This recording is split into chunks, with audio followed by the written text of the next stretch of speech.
What's up, party people? It's your boy Rico back at it again on the smoke break. That's right, folks. It's your boy Rico.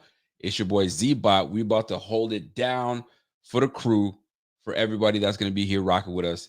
And let's get it popping here. So without further ado, let's go. All right.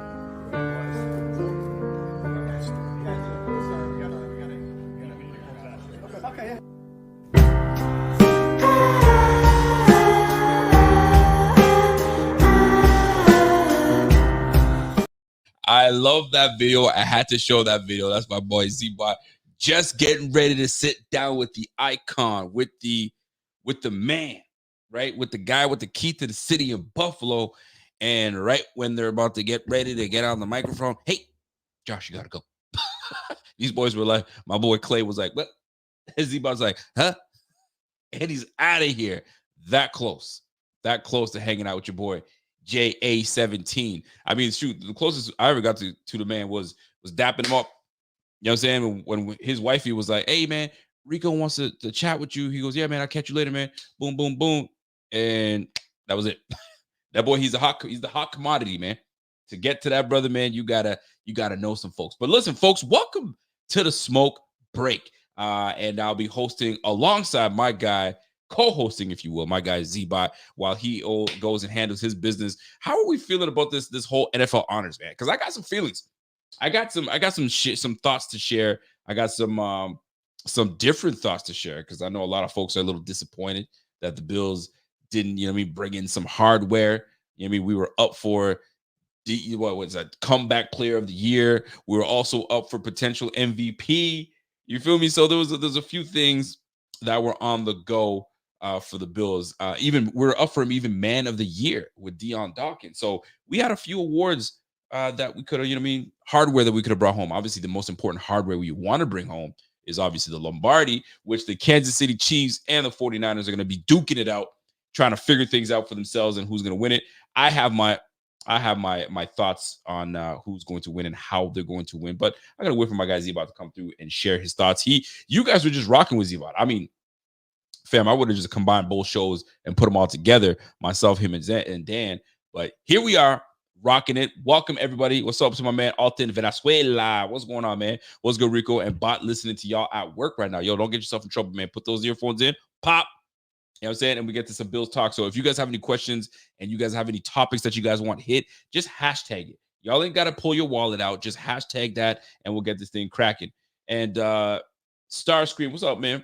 I'm a huge Jets fan and I can't stand the Bills. You guys are my most hated team by far. With that being said, I've been arguing with Lamar fans on Twitter who downplay Allen. Josh is better, period. Listen, man. Josh is the better quarterback, no matter how you want to slice it. I love Lamar. I'm a big Lamar Jackson fan.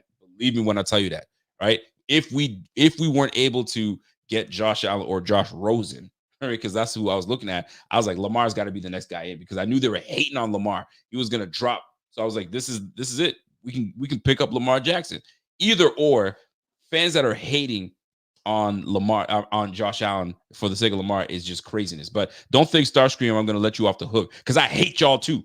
Can't stand the Jets, man. Can't stand the Jets. Can't stand the Chiefs. Can't stand the Cowboys and can't stand the Dolphins. Every one of you last suckers can get out of here, man. And there's sometimes you can kind of let it slide. You guys most definitely are annoying as heck because I know you guys are going to be a thorn in our side this coming up this off season and this coming season. Robert Saleh's got pressure on his behind. Yo, listen, your owner is not playing no games. Make something happen because he's seeing what's happening around the AFC East. If you don't see it, wipe the crust from your eyes. The Dolphins obviously were in contention to do big things. They made the playoffs. The Jets were supposed to do big things. You guys put all your eggs in a basket for the aging Aaron Rodgers, which is not a bad thing, but you guys didn't have a contingency plan. And when your main plan failed, everything else around it did. So what did y'all expect? So Robert Saleh, defensive-minded head coach, he don't know nothing. He's like, yo, we're going to ride the backs of our defense. Not good enough. You need a quarterback in this damn league. And Zach Wilson ain't going to cut it. Sorry. Trevor Siemian ain't going to cut it. Y'all should have went back and grabbed Joe Cool. Joe Cool could have came in, gave you guys a steady veteran behind center, to calm things down, let the defense cook, don't lose the game for the Jets. I can't believe I'm spending all this damn time on these Jets. Listen, you got Jets media. My boy Richie, he could hook you guys up with that. I'm not gonna give you all this spice. You feel me? But man, F the Jets. That's how I feel about it. But anyway, let's move on. Starscream. Much respect to you anyway, by the way. Appreciate you. But I had to show you some love to say the same way you showed me some love. But in terms of them hating on Allen, how you gonna hate on Allen, man? How you gonna hate on Allen? Dude's a star. He's a bona fide star. I'm not even gonna say star. He's a superstar. There are superstars in this league, and there are stars in this league. Josh Allen is a superstar, and this is just what it is. And you know what? So was Lamar Jackson. Him winning the Super Bowl. Him winning the MVP.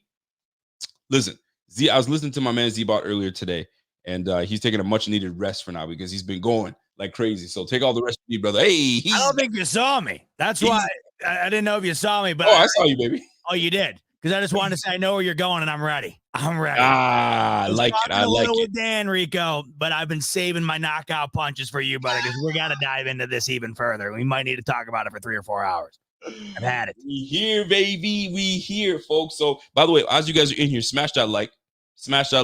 Let's get this thing up there, and let's get this thing cracking. So, Z-Bot, I see you chopping it up with my man Dan.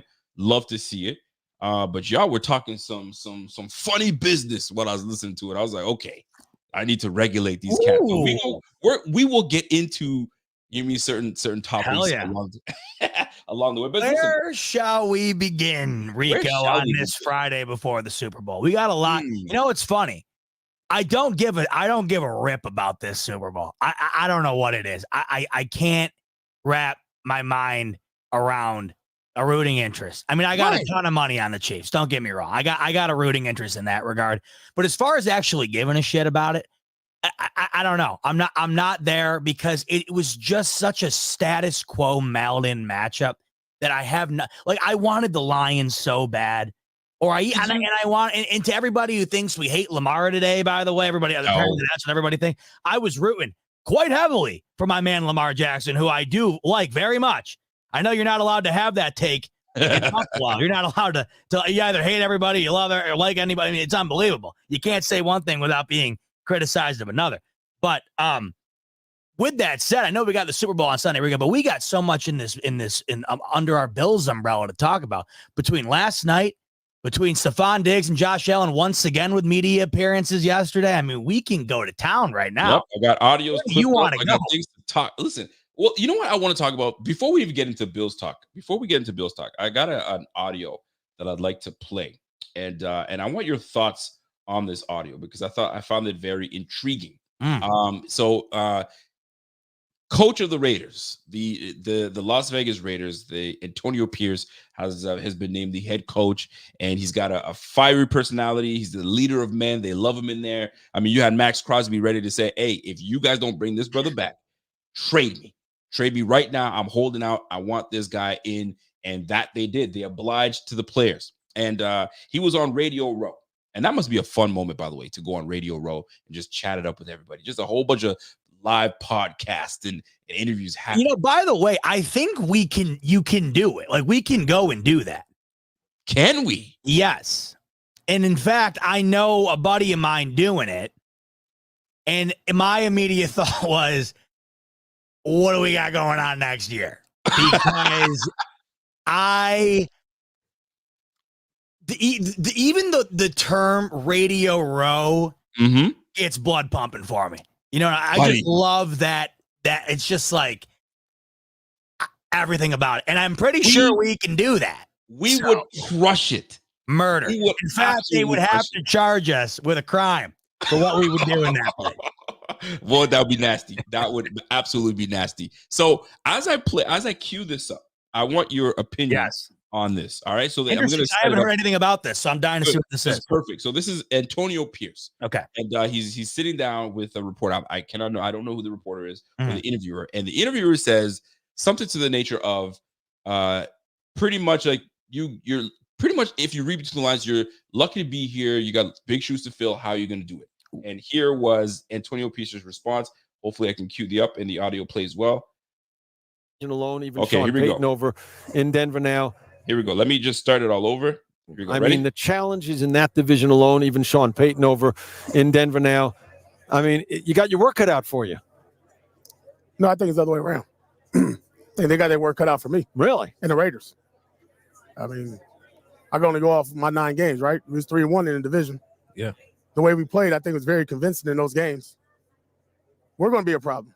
Yeah. I'm not looking at everybody else. They're going to have to start looking at us and the Raiders. That's the approach we're taking. I get it. We got to earn it. AP's just talking smack. No, we're not. We're going to work. We're going to work this whole offseason, get the best staff we can to put together. We're going to believe. We got one goal, and that's to win the division. We know what it goes through, but it doesn't have to go through the team in red. We can make it where it goes through silver and black, and that's going to be our goal. Hey, now that is a soundbite. That is a soundbite by head coach Antonio Pierce of the Raiders, defending his squad and talking up his squad and saying, "Hey, it's like the equivalent of when Rex Ryan came in and says, I ain't here to kiss Bill Belichick's rings." That's the equivalent. We're gonna build a bullies. We're gonna build a bully. I ain't here to kiss his rings. Well, listen, Antonio Pierce is like, hey man, it doesn't always have to go through the red. It can go through us, the Raiders, right? Our goal is to get. I'm rooting for you. I'm rooting for you, Pierce. Believe me. How do you take that? Is that now? My question to you is that arrogance or is that a humble? Well, seeing that Travis Kelce found every which way to muster up enough anger towards Justin Tucker for putting a kicking tee on their goal line, I wouldn't be leaving breadcrumbs for these guys at all, especially a team that embarrassed them on their home field on Christmas Day. I know Antonio Pierce says there that they played well down the stretch, 3-1 in the division. Anthony O'Connell went 7-12 in that game for 70 yards. So I don't know how well they played. I know they won the game. He had me in the first half, not going to lie, Rico, but in the opposite direction. It got better towards the end where he was talking about their confidence level and their belief. Of course he's going to do that. But when his immediate, and mind you, I didn't love the way the question was phrased. It certainly could have been phrased better. And I think that might have gotten that out of him. Absolutely. You can tell he went kind of jugular with it initially. And he says they got their work cut out for them. Well, yeah, I don't really know if Sean Payton, Andy Reid, and a Cincinnati Bengals team that was in the Super Bowl 2 years ago really feels as though they got their work cut out for them against the Raiders team that's been an absolute dumpster fire for the last really however long here. Jim Harbaugh's going to have something to say about that too, right? So Jim Harbaugh, you got Andy Reid. You're not kidding. Yeah, why did I say the Bengals? Oh my God. Yeah, I got I'm thinking of every time I think of the Chiefs, I think of the when it comes to getting through them, I'm thinking of the Bengals. You're damn right.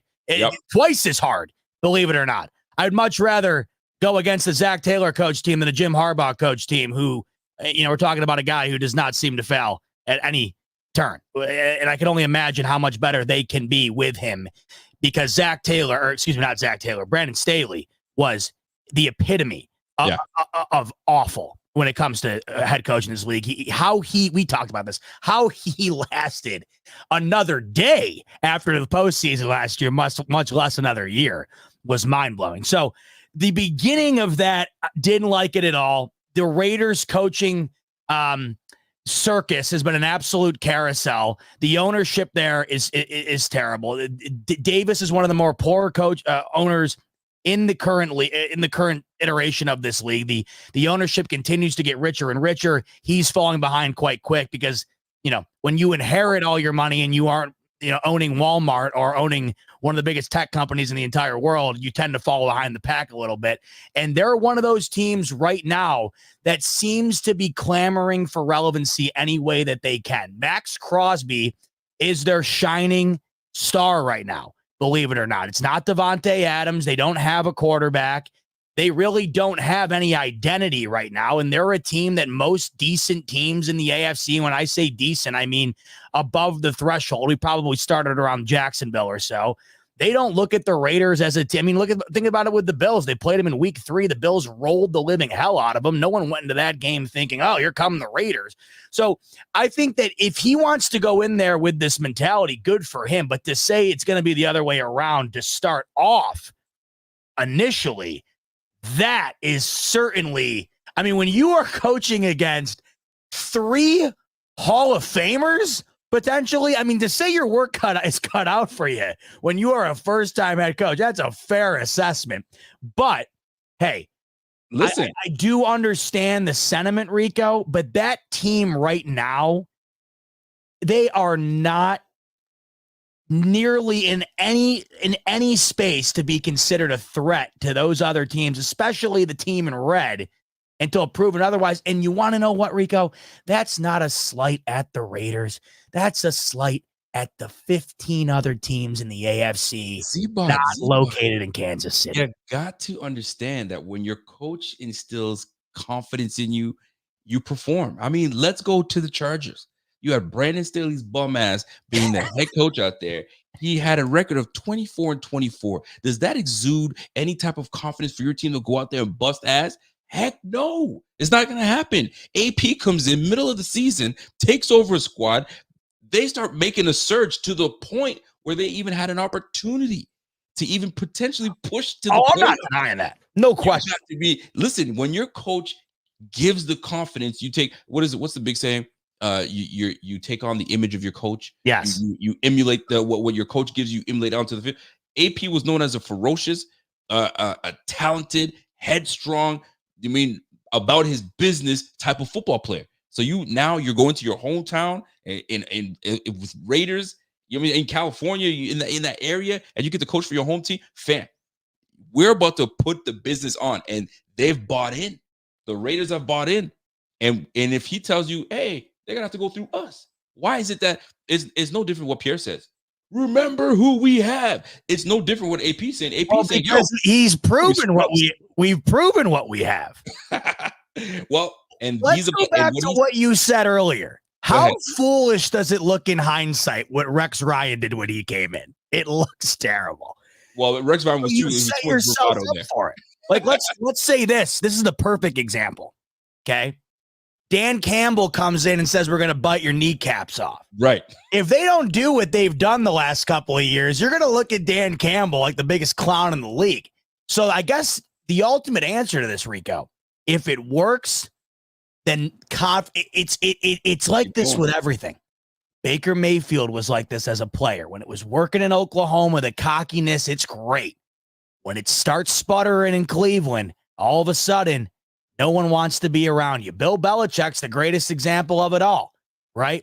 When you're a shrewd, off-putting kind of jerk to the media, but you're winning every year routinely and you're winning championships, you don't mind taking a back seat for Bill Belichick. But all of a sudden, when Mac Jones comes to town and the whole thing falls apart, Bill Belichick ain't now he's just a curmudgeon. You know what I mean?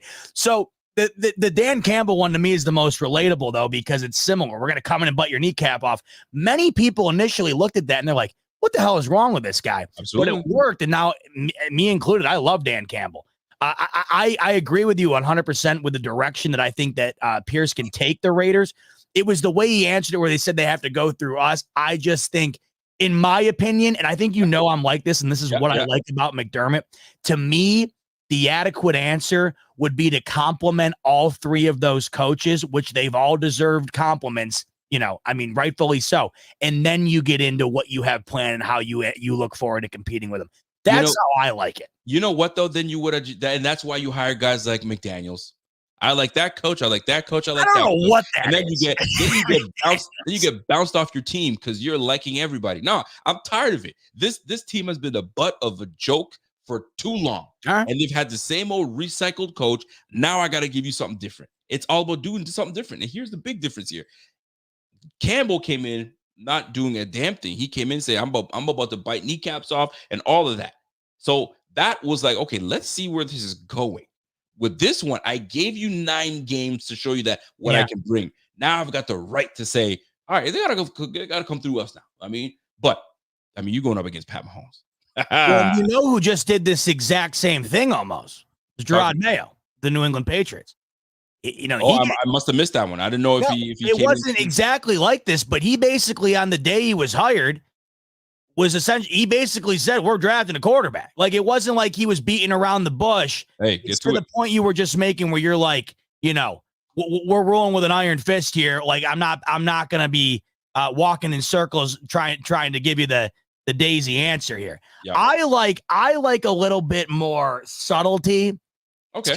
That's kind of how I am, just because I always think you are so susceptible to having these things come back to you if you're so steep in your convictions. But if you do it in the way that I personally like, which is you get your point across while also, because you got to remember, being a coach is kind of like being a CEO. You definitely want an aggressive CEO. You definitely want someone who's all bought in on his guys, passionate, this and that. But you also need a company man at times too. And if I'm running a startup, okay, and the 3 other companies are my competition, and they're currently Amazon, which is the Chiefs. The Chargers, they're more like PayPal. They were good, but you don't know if they're good now. They're kind of all over the place. And then you got why am I blanking right now? The Broncos, where that they have whatever. I'm getting into all these stupid analogies about companies. You know what I'm saying? But I know exactly where you're going with this. At the end of the day, the tech nerd. Yes, the Chargers the Raiders are the startup, and you got one heavy blue chip and 2 other S&P 500 type companies in that division right now. So let's get that stock price up a little bit, I think, before as a CEO I start waving my flag. I love it. I get what you're saying. Let's be humble and hungry, if you will.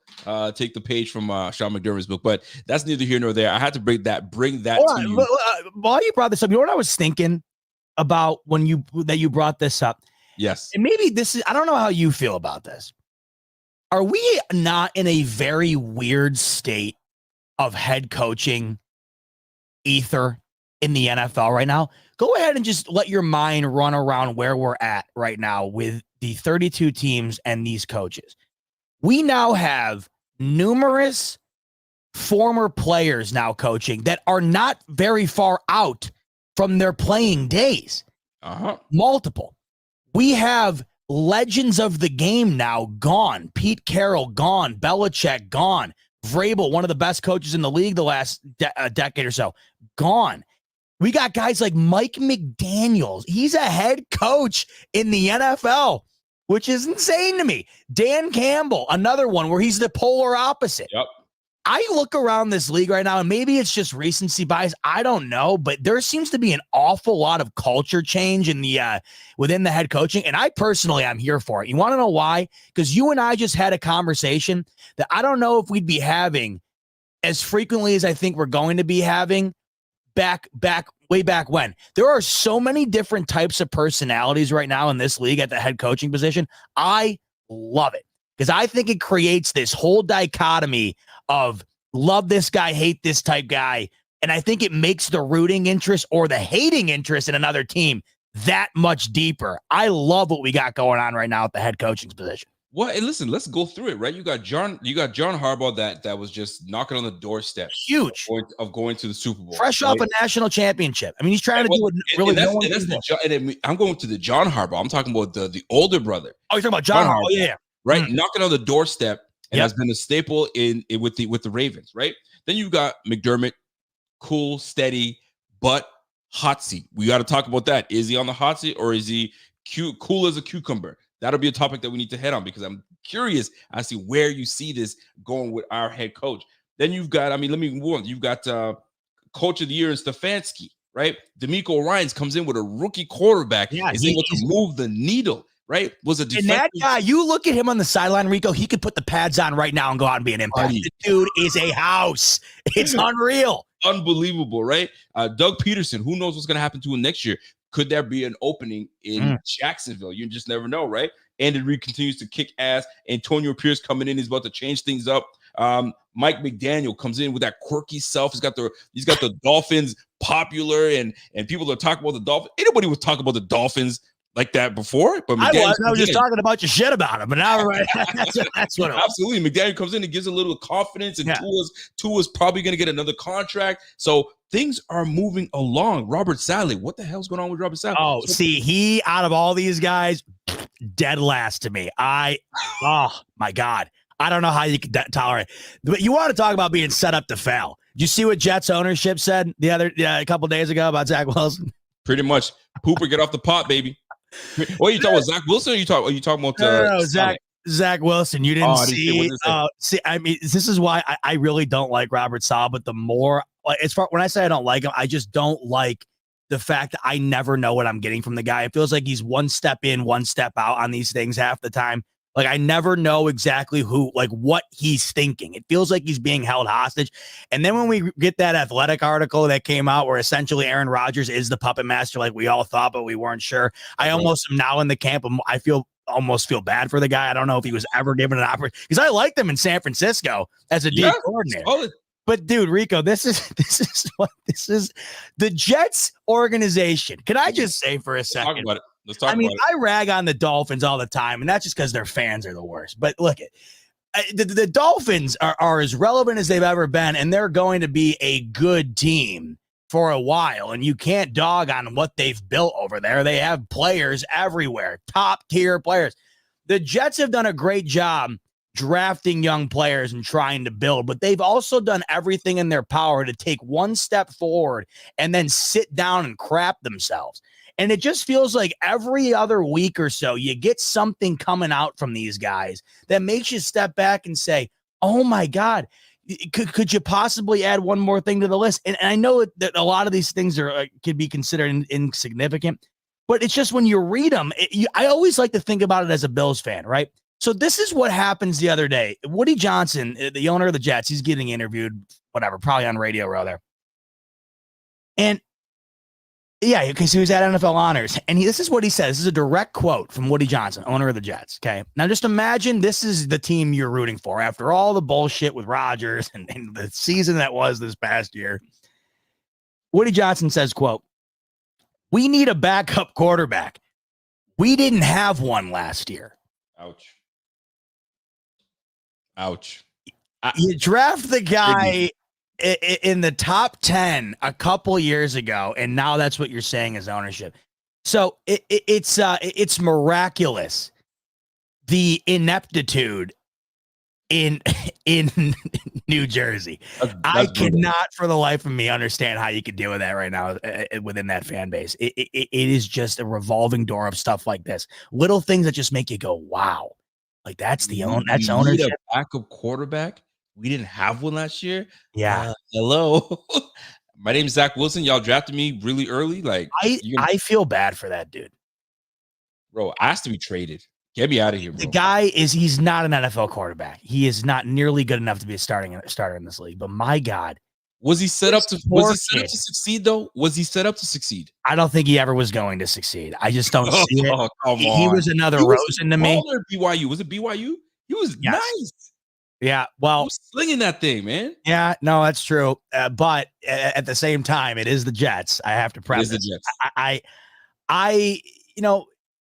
I looked at him and I never saw. This is what troubles me about guys like him.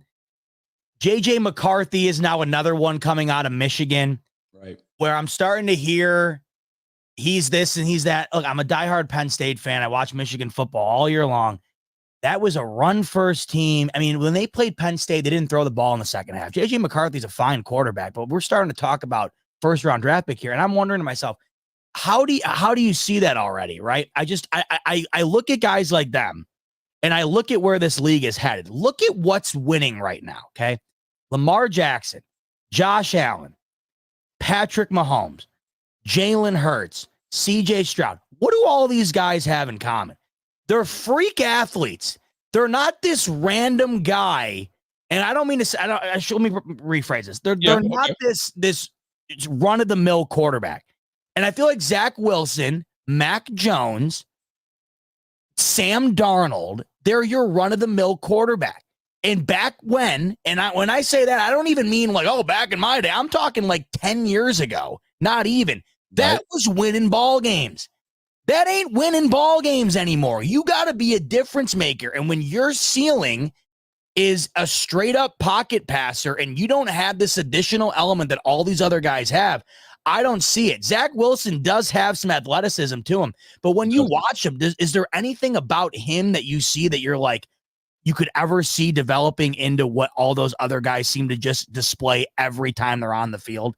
I absolutely believe he does. He just was put in a piss poor situation. Oh, you really do? I do, man. He's talented. He's athletic enough. He can sling the rock. You have to go back to see him playing in college where you're like, yo, this guy's the real deal. He can play. Now, they didn't take a big chance on him. They knew there was some talent, but who was developing this guy?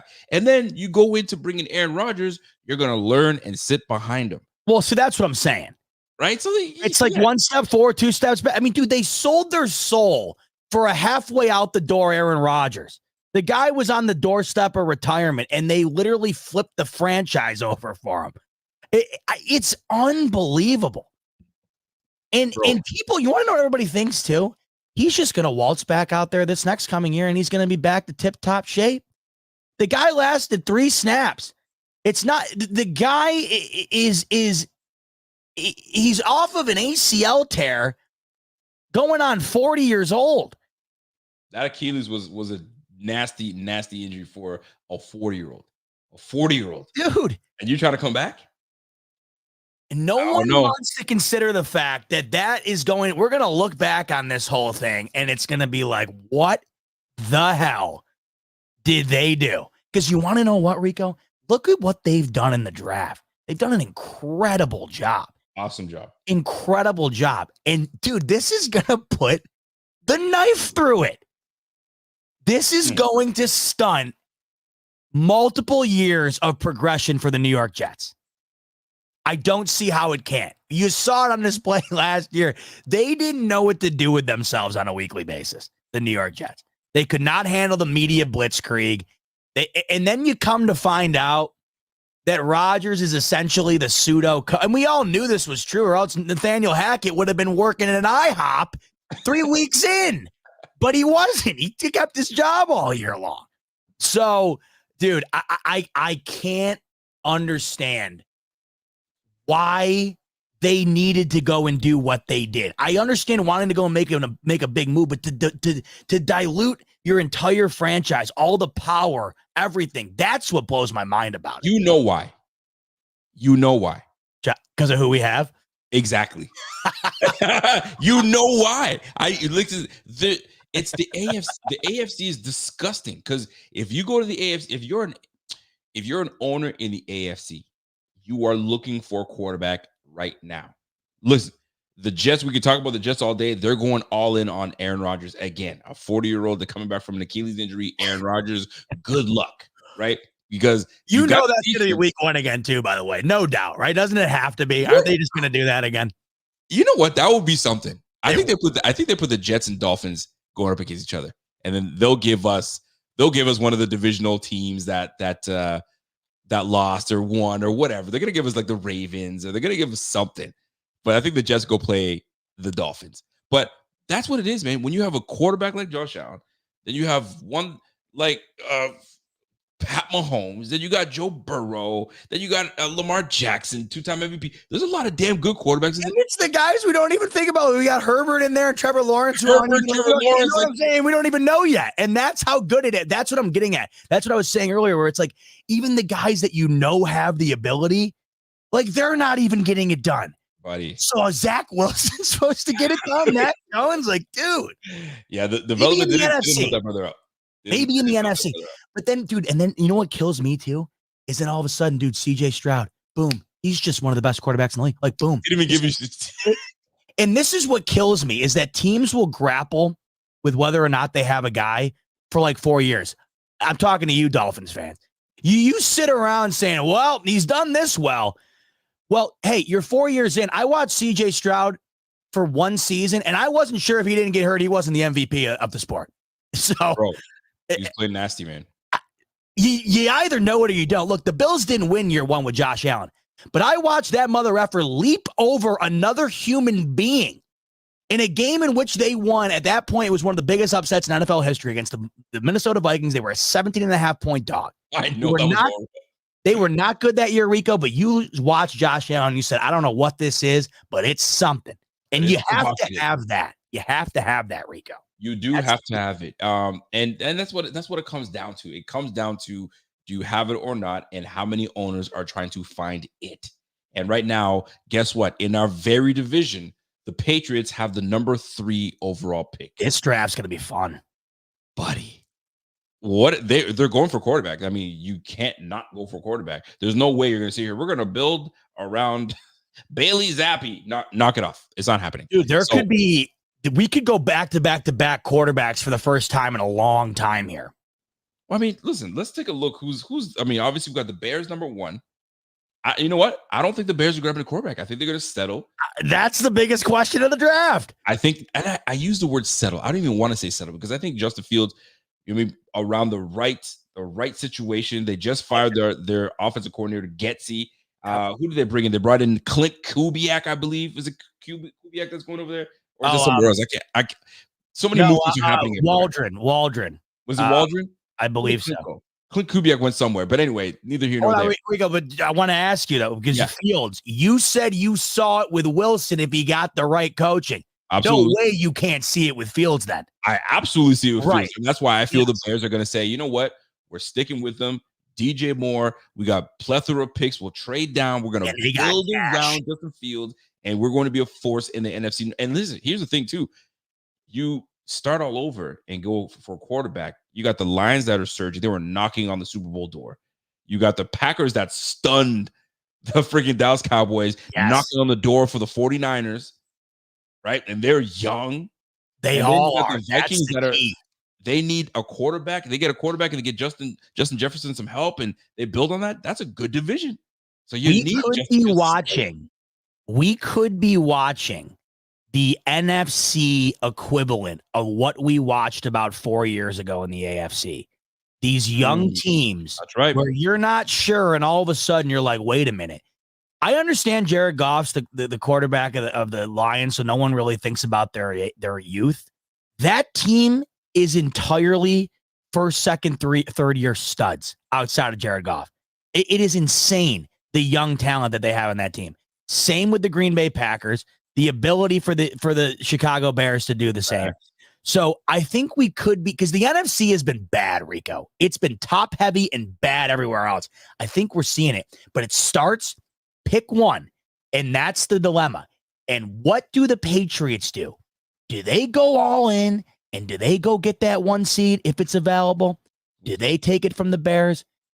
This is the most intriguing draft to me in a very long time. It is. And what are you giving up? What assets do you have on that team that potentially they don't have draft? Oh, I thought you meant like assets. They got to sell the farm. They have to. What's on that farm? What do you got? You got a fat pig out there? Do you have a fat cow? Like, is there something that's worth enough for me? How many goats do you have? Right? They ain't got nothing. They got a whole bunch of little chickens, you know what I'm saying, and ducks. It's got to be all draft assets. But the problem is, if you do that, we know the recipe. That's a recipe for disaster. Trade all your draft capital for a quarterback and then put nothing around with him because you have no draft capital. It's tough, man. That's why if I'm the Bears, am I nuts? Am I nuts? But to me, the Caleb Williams hype is so hyped up that there's no way he can be as good as everybody thinks he's going to be. It's so inevitable. Every time this happens, the only time there's like 2 quarterbacks ever that had hype and they really lived up to it, right? Peyton Manning and probably Andrew Luck. Ironically, both drafted to the Colts, at least in my lifetime. And Peyton wasn't, maybe he was drafted in my lifetime, but I'm talking about quarterbacks I watched. I got you. So Caleb Williams has been anointed as, the second coming.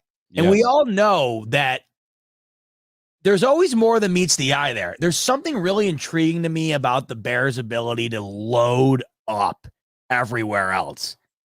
But at the same time, and this is the biggest dilemma, you're never, ever, ever going to be able to live it down if he does end up hitting. That's the thing. That's the biggest roll of the dice. It is. Like, that's what they continuously talk about right now with Mahomes. And it comes back to the Bills, too. But nobody knew it. The problem is that now everybody seems to know it. You get away with it more if you don't know it. But then you're going to get it's going to be even worse if it was supposed to be a sure thing and it ends up being one. But I got to be honest, Rico, if I'm in that position, I'm probably trading out of it. Are you talking about for the Bears? Yeah. You got to trade out of it. I think I'm doing that. Because, now you and I, we've both said this. We ain't draft gurus. We're not draft prospect guys that know every conference and every player from every. I mean, we dabble, and we'll probably get more into it as it goes along. But right now, you need to build around your offense, because defense. I mean, they started with Tremaine Edmonds, bringing in Tremaine Edmonds. Then they bring in, I think it was Montez Sweat. They brought over there. I can't remember who it was. Montez Sweat goes over there, creates a huge amount of pressure for these guys off the pass rush. They got Jalen Johnson, which they should definitely re-sign, that nice corner, Jalen Johnson. So they got some great pieces. You got a top flight corner. You got a middle linebacker that you guys paid a lot of money for. You're trying to get. You got a pass rush. Build on that defense, but go back to the offensive side of the ball. Give them another receiver, DJ Moore, and another receiver. Could you imagine if they decide to say, you know what, let me get Marvin Harrison Jr. or my boy Roma Dunze from Washington, wherever you want to go. He's a guy I'd like to see the Bills say, we're gonna get a little nutty here and risk it all. I love that dude. Holy shit. I don't know. This draft to me is so intriguing. Like, I don't particularly, like, last year's draft was just boring to me. Like, I like to get into it when there's like this. I like intrigue. I like the drama. Yeah. Of it. Like, this is franchise altering shit this coming year. Yeah. Not even just a quarterback. Like Marvin Harrison Jr. He's supposed to be the next, the next great wide receiver. We've never really. I mean, well, I shouldn't say never, because as of late, this seems to be a dime a dozen. With Jamar Chase, Justin Jefferson, like all of a sudden, hell, Puka Nacua, we'll just draft you in the middle of the draft, and you end up having the greatest rookie season of all time. But Marvin Harrison Jr. has got to be one of the most highly touted wide receivers of my lifetime coming out of the draft. So I don't know. This upcoming draft to me is incredibly interesting, because I feel like there's multiple franchises that can change dramatically one way or the other, and you're certainly going to see it happen. This going to be an interesting draft nonetheless. How the hell did we get here? We haven't talked about one thing with the Bill. I can't even believe. I don't even know how we got been loving it. By the way, we're talking football, and we're about to jump right into it, because I saw a comment that I think this would be perfect to really jump into. Is Zach Mitcher? I want to say, I think I'm saying his name right. How do we feel about Josh Allen only getting one vote for MVP? Is that where we're starting? Listen, shall we? Get in the hits. Well, hold on now. Hold the phone, because I need to. There's something I need to play, because this will set us up properly. I believe this will set us up properly. And if I can, you can give me your thoughts on it. Oh, you know what? I don't even have to do it. I can pulling up the McAfee clip? No, I'm gonna give you something else. Give me a moment. I'm gonna give you. So let me set you guys up first and foremost. So, Lamar Jackson obviously was almost a unanimous MVP. There was some votes thrown all over the place. I think he had 48 votes, 49 votes, something of that nature. 49 votes, and there was one voter that voted for Josh Allen to get the MVP. Aaron Schatz. Shout him out, by the way. He deserves to be recognized. Aaron Schatz. All right. Aaron Schatz. Shout all over this committee in a good way. Well, listen, you know what? Stephen A. Smith begs to differ. He feels that Aaron Schatz shit the bed by giving up that vote to Josh Allen and called him a homer. But let me play this clip. You're shitting me. What was that? You haven't heard this clip yet. Come on. Let's go. Let me play you this clip. Give me a moment. Let me set it up here. Let's see here. Again, to say one thing, that one vote against Lamar Jackson, that jeopardizes why sports writers, people talk about how sports writers shouldn't be voting. That was a stupid homer vote by that individual, probably scared to go back in the locker room if he had voted against 100%. Josh Allen. That compromises everything. You have to be objective when you have a vote. And that writer was, I don't know who the hell it was, but that's an embarrassment. You're right about that. But we're going to sit up. Say one thing. That's is that AI? Did you generate that? Did you make that up? Did you type that out with some bullshit voice generator? No generator. That was Stephen A. Smith himself. There's no chance. He called it an embarrassment. Your thoughts on Stephen A. Smith? Not agreeing with a single vote going to anywhere else but to Lamar Jackson, and the fact that one vote went to Josh Allen. Who the hell is this writer that gave Josh Allen that vote? And whoever you are, you're a homer, and it's an embarrassment. Do you agree? Dude, no way. Where was that and when? That was today? Where to even begin? Where to even be? Can you play that one more time? I will play it gladly. Let me cue that up for you, big boy. Let me just preface, by the way, the one guy that Stephen A. Smith thinks is the homer and the coward. Aaron Schatz is the inventor of DVOA, one of the more respected advanced analytics currently in the NFL.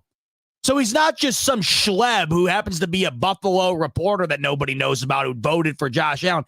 He's one of the more respected advanced analysts in the sport.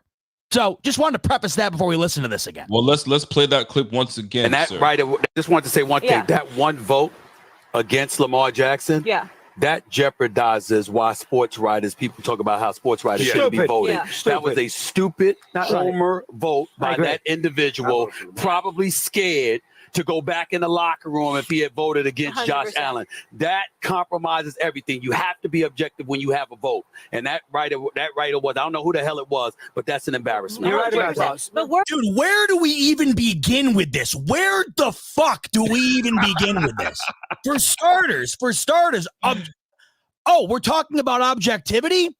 Where was the objectivity from the 49 out of 50 voters who voted for the exact same guy? If anything, Aaron Schatz is the one who distributed the objectivity, displayed the objectivity. He's the one who saw through the masquerade that we've all been being sold for the last 2 months. And that's Lamar Jackson is the MVP. It's written in stone. And if you ask why, you're never given a proper answer. You're never given any legitimate reason as to why. Yet it's cowardly for a guy to vote against Lamar Jackson when he had one of the more mid MVP statistical he had one of the more mid stat lines as an MVP we've seen. And by the way, I always say it, I got to say it every time. I'm not discrediting Lamar Jackson. Everyone knows I love Lamar Jackson, and he is in my MVP carousel. Mahomes, Allen, Lamar Jackson, the top 3 quarterbacks in this league. I have no problem with any of those 3 winning the MVP at any given year. I have a major problem with Lamar Jackson being 1 vote shy of an unanimous decision in a year where no one knew who the hell the MVP was going into week 15 of the NFL season. And then all of a sudden, within a 2-week time span, a win against the Niners and the Dolphins, and that just magically makes you the unanimous MVP, makes no sense. He also goes on to say, scared to go in the locker room. I'd venture to say that Aaron Schatz has never been in the Bills locker room once. He's not a reporter. So why the hell would he be in the locker room? I don't think he would be. I mean, I want to double check that. I don't believe he's a reporter. At least maybe he is. I can almost guarantee you he hasn't been. I mean, you have to be. Here's his title, Rico. You got to be part of the media to. Yeah, you're right. But he's not like your average go to the podium and ask questions. He's the chief analytics officer for FTN Fantasy. So he's not a beat writer, is what I meant, and I was right. He's not some beat writer. He is a analytics analyst, and he is the creator of DVOA, as I mentioned. And you mentioned something else. You said something else. What read that title of him again? You said Chief Analytics Officer at FTN Fantasy, creator FTN of DVOA. What? FTN what? FTN Fantasy. Fantasy. Most folks might say you're a fantasy guy.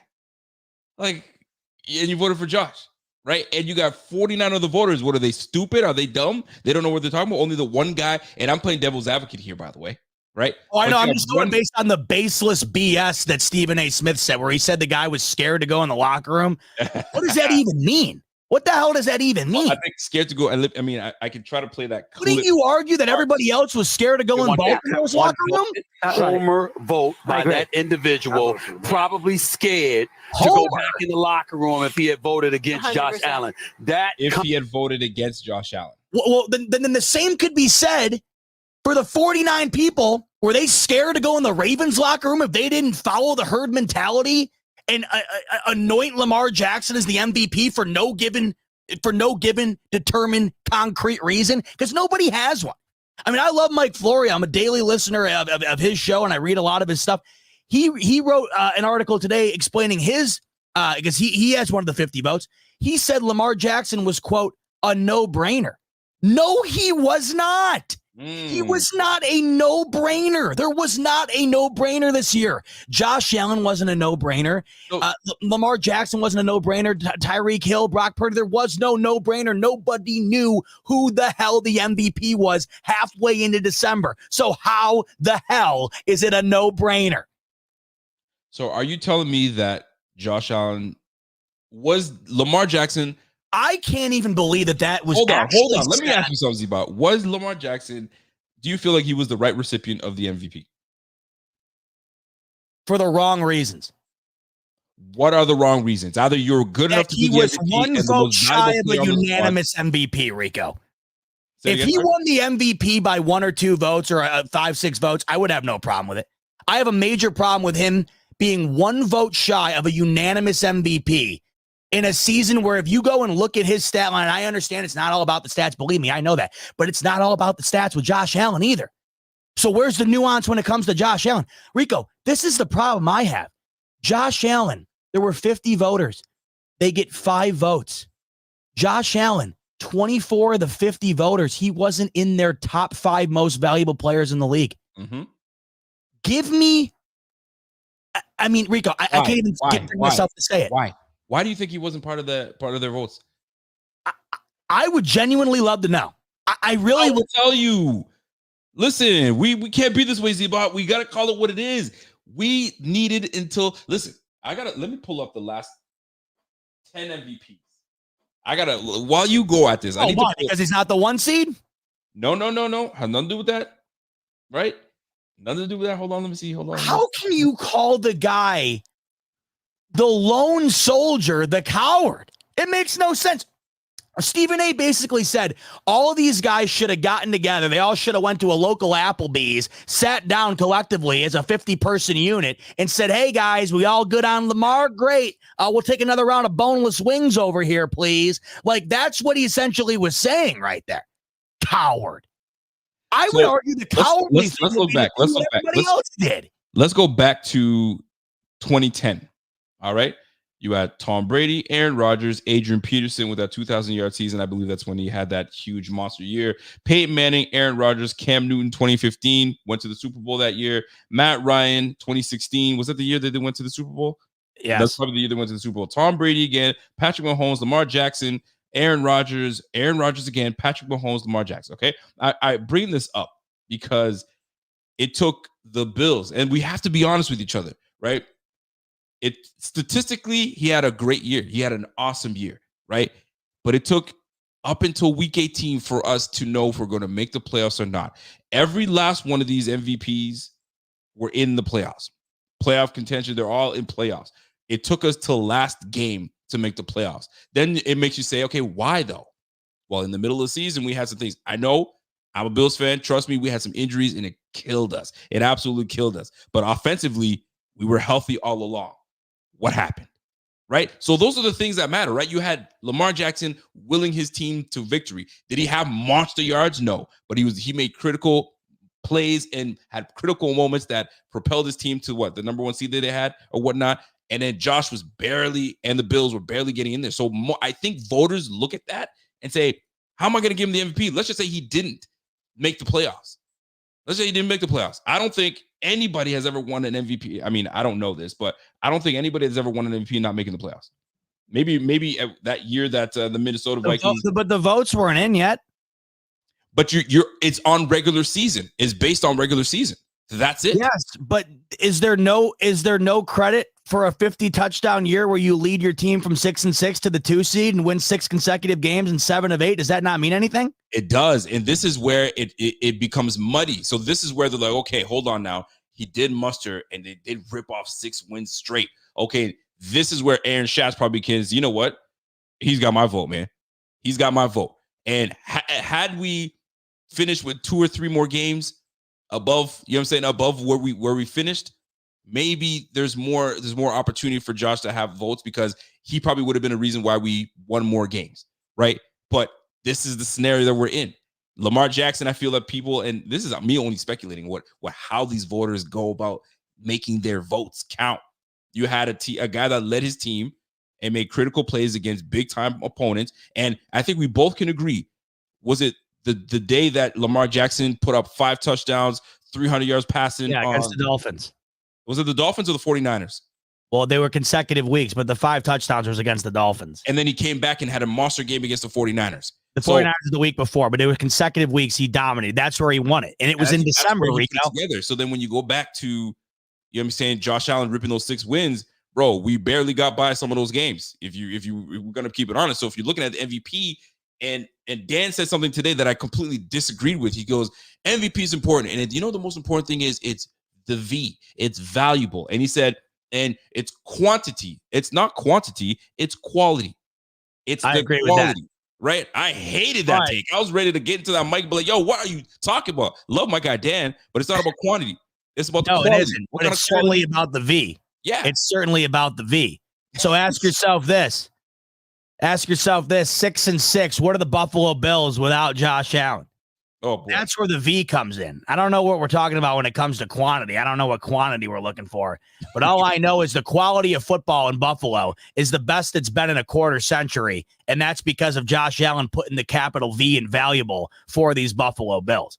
It's no coincidence the Buffalo Bills have been what they've been since Josh Allen came here, when we were on a carousel of 15 different quarterbacks who couldn't keep a job for more than 2 years in Buffalo. This guy comes around. He strings together 4 consecutive 40-plus touchdown seasons, never been done in the history of the NFL. And yeah, he comes up twice short against Patrick Mahomes in the playoffs, a team who is in the middle of one of the greatest dynasties maybe we'll ever see if it continues at this pace. Certainly the greatest dynasty beginning we have ever seen. So I don't know what Josh Allen has to continue to do. And can I just preface something here, by the way, as I sit here and continue to wax poetically about Josh Allen, deservingly so. Yeah. I am not sitting here, and I think this is where it's getting misconstrued amongst Bills fans. Right. I'm not sitting here, Rico, saying Josh Allen had to win the MVP last night in order for me to feel good. What I would have loved to have seen is a little bit of discrepancy when it came to the voting choice last night, because you cannot tell me with any valid argument that Lamar Jackson was 1 vote shy of the unanimous MVP this past year. I would have been fine. Rico, let me just make sure I make myself clear so I'm not looking like a Josh Allen homer here. If Brock Purdy, if Brock Purdy got 5 or 6 first place votes and Josh Allen got 5 or 6, and McCaffrey got 1 or 2, and Tyreek Hill got 1 or 2, and Lamar Jackson got 22 and he won, fine by me. 49 out of 50, Rico, do you genuinely believe that he was that far and away the superior player this year to where he deserved a 1 vote shy unanimous MVP in a year where not a single person had a clue who the MVP was midway through December? It's tough. It's tough for me to break because I look at the whole season altogether, and we are so critical. At least for me, I'm so critical on our Bills, and I'm critical on the losses we've had and where we had no business losing, and when we needed Josh to play a little better, and we just weren't putting up points on the board. Was there something going on with him and Kendora? Who knows, right? But at the end of the day, does he deserve more recognition? And should it have been a little closer than 49-1? Maybe, but you know who got the second place votes for MVP? Dak Prescott. That's another one that blows my mind. Dak Prescott was above Josh Allen. So incredible. Why people are making that big a deal of Josh Allen got 1 vote? Some might say he didn't deserve 1. He didn't deserve 1 vote, right? But some Bills fans are hanging on. Well, the fact that he was in that conversation, and listen, 40 touchdowns is nothing to scoff with. What, he had like 15 rushing touchdowns, nothing to scoff at. The boy he was nasty. But along with those numbers, and I know voters are probably looking at this, is 18 interceptions or 18 turnovers. Bro, that's gonna set some people off. It will, unfortunately. And I think that's what the 49 voters saw. 18 interceptions, Josh being Josh. And how can I give him the MVP over Lamar Jackson? All right, well, this is where their credibility comes into question. They didn't have him in their top 5, half the list. That's what I'm getting at. It's got nothing to do with Josh Allen not winning the MVP or Lamar winning it. If Lamar won it for the next 5 years straight, I don't care, because he, to me, is one of those 3 quarterbacks right now that is their franchise. Like, if you remove them, they are significantly worse. the Chiefs, the Bills, and the Ravens, to me, they're all in that same camp, and they all have insanely unworldly gifted quarterbacks, right? But the question I have, the credibility has got to be brought in question.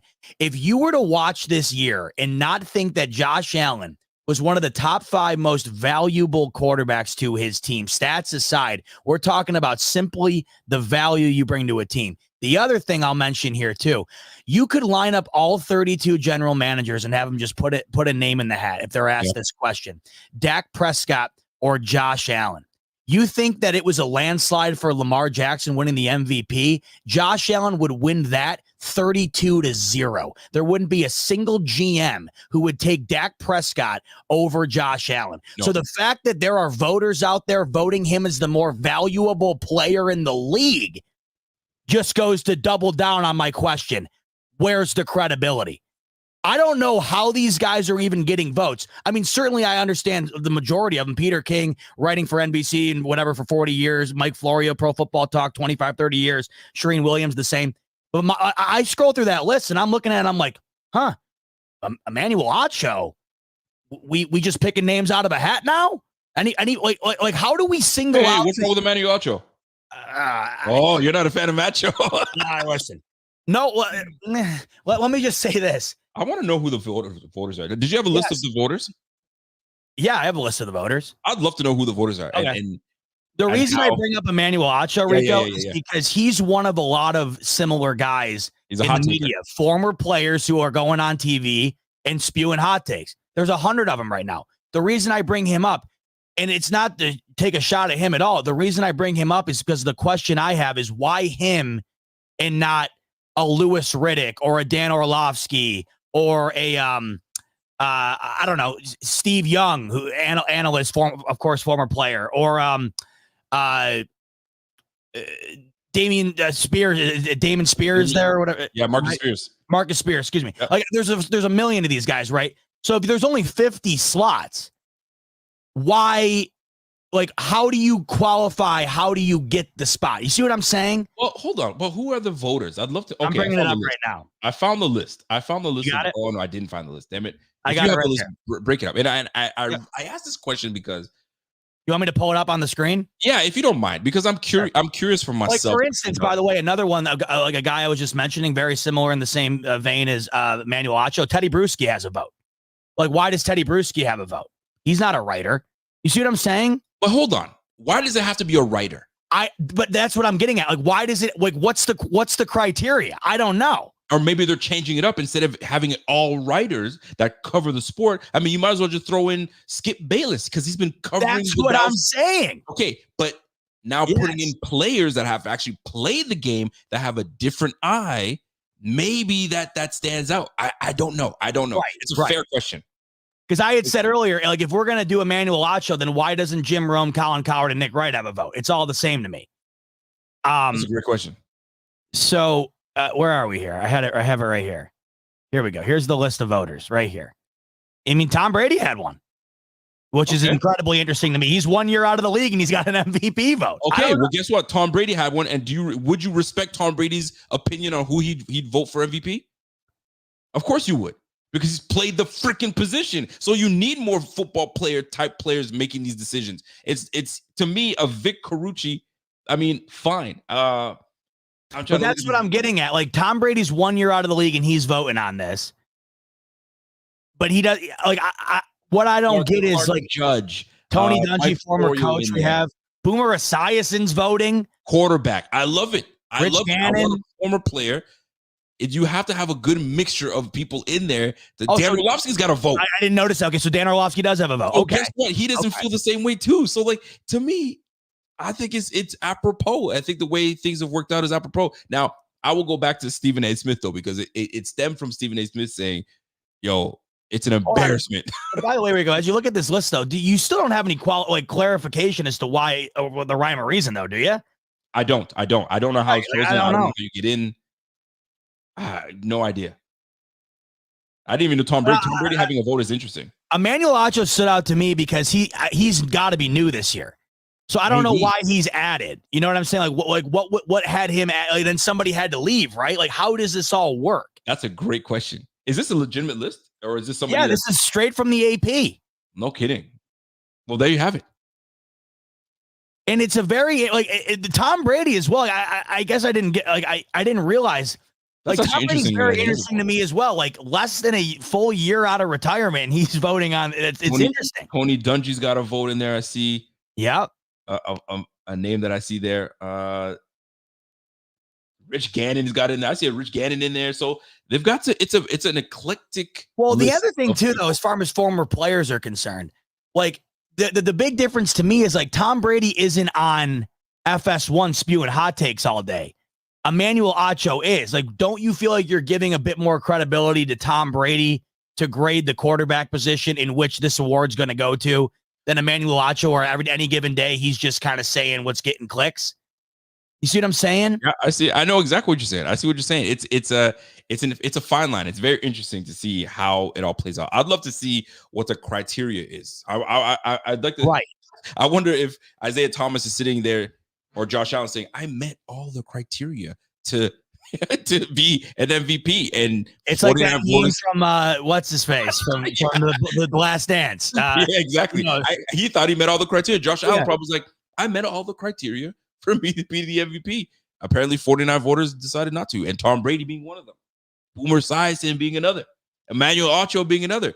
Right? I'm pointing out these players because they've played the game. Look, Vic Carucci covers the Bills, and he was like, "No." Very interesting. Very interesting. I think it's more Bills fans are just in their feelings about Josh Allen just getting the single vote. Or maybe it's not even about that. Maybe it's just they feel like it should have been closer. He should have got more votes. But folks, at the end of the day, what it comes down to, how you vote for an MVP, that is, you got 50 voters that have their different reasons. And that's what makes it so beautiful. Right. So why is he a coward then? That's what I don't get. Like why is Aaron Schatz a coward if they all have their different, if that's the goal for everybody to have a different take, then why is he getting ganged on? That's Stephen A. Smith not liking the fact that Lamar didn't get full unanimous vote. He's like, Josh Allen, why would you even vote for Josh Allen? And that's him just being. Is that not nutty to you though? He's not feeling that. Like,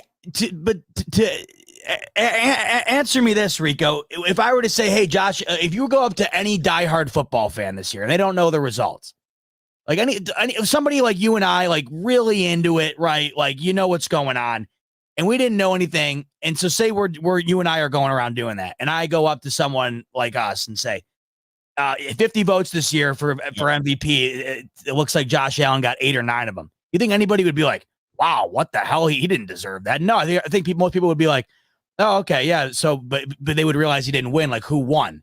But if I told you he's got 9, 10 votes, I don't think anybody would bat an eye.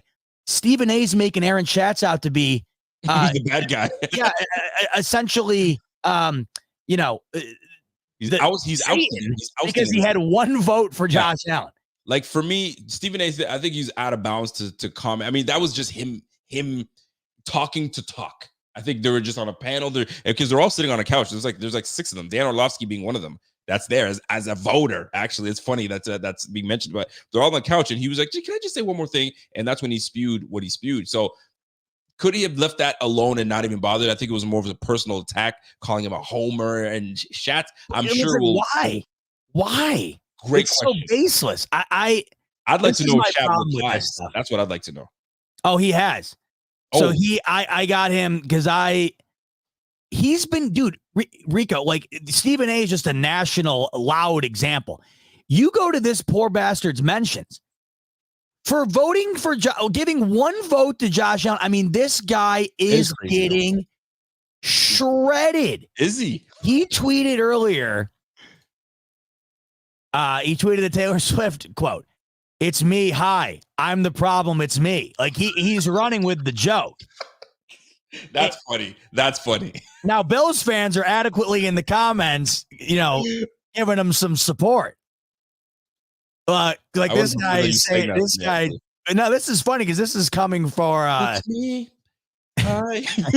This is coming from a Chiefs fan who tweets a comment and says, "You saved NFL history."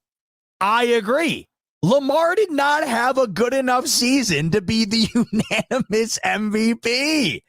And I would agree. I would agree with that. Unanimous MVP. I don't think he should have got because I mean, listen, we talked about this ad nauseum. I mean, and listen, he didn't even have someone mentioned to me that he had the same numbers, if not the same crazy stat. Listen to Tyrod this. Taylor. Tyrod Taylor had the same numbers as Lamar Jackson this year, and Lamar got the MVP. So it goes to tell you. Let's just run this experiment real quick. Who knows? If I were to have said to you last night before I got the votes early, and I told you that both Christian McCaffrey and Tyreek Hill each got one first place vote, would that have shocked you or upset you at all? No. So how in the living insert adjective here? Yeah. Or a verb or whatever. Noun, I don't even care. My brain is thumping right now with anger. Could you possibly have that mindset for Josh Allen getting one singular vote? Listen, it's wild that Stephen A just went there. I mean, listen, that brother, you know what it is? And here's another way. Here's another angle to look at it. Aaron Schatz, you said is a DVOA. What, he's the creator of the DVOA? He invented it, yeah. Okay. So Aaron Schatz is a statistical nerd guy. He loves those type of analytics, right? Mm-hmm. So he's like, I can't let this take place and have him get unanimous vote while I'm looking at the statistics and looking at Josh and the numbers that Josh has put up. And I think I heard you say it earlier with my man Dan, you said his interception rates, if you look at the interceptions, his terrible, what was the stat you used? Terrible throws that turned into interceptions. It was really low. He had a really, really low turnover-worthy play rate. Turnover-worthy play, right? So Aaron Schatz is probably looking at all that. And I was like, he's like, you know what? Statistically, for those that look at the analytics and if you want to compare them for years to come and say, hey, remember in 2023 and who won the MVP? And it was Josh Allen. Why did Josh Allen get a vote? If they look at the numbers, they'll be like, dude, he had a freaking amazing year. Who voted for him? Oh, Aaron Schatz did. Oh, and they can trace it back to so when you look at all that, Aaron Schatz is probably like, yo, I'm gonna give this guy this vote because statistically he had a damn good year, and his team got up to 6 straight wins. They ripped off 6 straight wins, won the division, and took the number 2 seed. He deserves a damn vote, and I'm giving it to him. Well, hey, why don't we go and take the word from the horse's mouth, because he wrote about it. He wrote an article about each one of his votes. Let's go see what the justification was for Josh Allen. Let's go and let people like Stephen A know that it wasn't some cowardly move because he's scared of getting assaulted apparently in the Bills locker room if he didn't vote for Josh. I mean, what kind of bullshit that I can't even, how do you even come up with this shit? Let's find the article here. That's interesting. What did that say? As you look for the article, I'm looking at them. I'm going through the comments, right? So you can sift through the article and try to find the key points in there. So Sal comes in and says, Aaron destroyed Allen pre-draft, basically calling him a would-be bust. Stood up. So it's the furthest thing from a homer. There you go, right? So the funny thing is, if the situation and stats were reversed, is there any doubt Lamar would still be MVP? The man was voted as a Pro Bowler last year when he wasn't even a top 10 QB. Shout out to my man Walter. What's up, Walter? So I mean, listen, man, it's bizarre. I'd love to understand the reasoning behind people voting for Lamar Jackson and what they stood on in that regard, and those that voted for Dak Prescott, because Dak Prescott got the second most votes. So what made them stand out and vote for Dak Prescott? He did have a very good year, by the way. So you got to give it to him. So he in the article that he writes that talks about his choices, he also had Josh Allen as first team All-Pro, obviously, over Lamar. So he goes, he said that the primary discussion around this topic was in this article, and I'm looking at it. And he says here, it would have been really easy to just vote for Jackson as my first team All-Pro. He had a really great season as the quarterback of the best team in the NFL. Obviously, he's hugely important to Baltimore's success. I know Jackson would be chosen first team All-Pro by the majority of voters, and it's easy enough to just go along with that and not stand out from the crowd. A few people might poke me on Twitter and say, hey, you're just the stats guy. Don't other quarterbacks have better stats than Josh Allen, or excuse me, than Lamar Jackson? I would point to how good Baltimore is as a team, and I probably could come up with good stat tidbits that point to why Jackson was the best quarterback in the league this year. So he's saying that obviously Lamar Jackson, anybody could look at it and say, He was the best he was the quarterback of the best team in the league, and he had pretty good stats. Nothing crazy, but good enough to justify it. Therefore, we could go with it, right? And if you keep on looking through here, he essentially has this grid. I'll pull it up here. He's got these pull that up. As you pull that up, it's so funny because I pretty much am explaining what Aaron Shat. He pretty much went against the grain. I know everybody's going to vote for Lamar Jackson, but I want to give you guys a different perspective on realizing statistics. I pretty much explained what he did without even looking at his article. But and you know what? You're right, but I want to piggyback on what you just said because you're right for reasons that I think need to be clarified. You should be in a position to further explore beyond the low-hanging fruit. If you're under the impression that everybody's just going to vote for Lamar Jackson without any real reasoning as to why, he's right, I feel like, in saying, wasn't there other great quarterbacks this year? And let's compare it. And here we have the numbers, right, Rico? Yep. And if you look at all of these advanced analytics here, Josh Allen was the best quarterback in every single category. And these are all different grades. Like you got PFF, you got the DVOA. So I think what he did was say it's not just as black and white as it's being made out to be. Let's dive deeper. And in the deep dive, you uncover that Josh Allen has a very, very fair argument to be considered. But let's circle back, Rico, to me. Let's circle back to the primary topic at hand here. It's not about the fact that Josh Allen didn't win the MVP. I knew he wasn't going to win the MVP. I'm fine with it. Yep. To me, it's the fact that there were 49 out of 50 voters that genuinely thought that this was a runaway, no question. And on top of that, what really just adds a gallon of kerosene to the fire to me, nearly half the entire voting list did not have Josh Allen in their top 5 on their ballot. That is insane. Why do you think? Because I haven't asked you this question. Why do you think? For Josh Allen? Yeah, that they did not. 49 voters said, I ain't even looking back this way.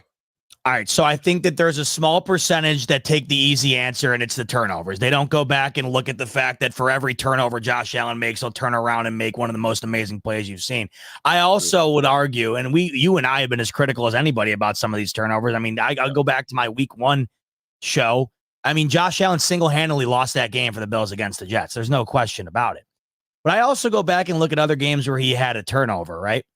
We go to the Broncos game. He gave the Bills team the lead on the final drive he had to win the game. Defense couldn't close it out. He did the exact same thing against the Philadelphia Eagles twice, both in regulation and overtime. Defense couldn't close it out. He did the exact same thing against the New England Patriots. Scored on the final drive. Defense couldn't close it out. All of these games or the majority of these games where he had turnovers, he did his part at the end. Now, I'm not saying his turnovers didn't contribute, but it's not like they were the sole reason. They were in position to win all these games. Rico, they never lost by more than a touchdown all year long, right? The one and only game was week 1, bar none, but everybody's not going to look at week 1 because no one looks at the majority of the season when it comes to this shit. What about week 6? So, wait, which one was week 6? Week 6 was against the Giants, 14-9. Right. So that game collectively was just awful. Horrendous, but he gave him the lead at the end, and the defense did hold. They did hold. I see what you're saying. You know what I mean? And I bring this up because I think this is what the voters are looking at. I'm sure they look at all 18 games or 17 games or whatever, and they go through them. Okay.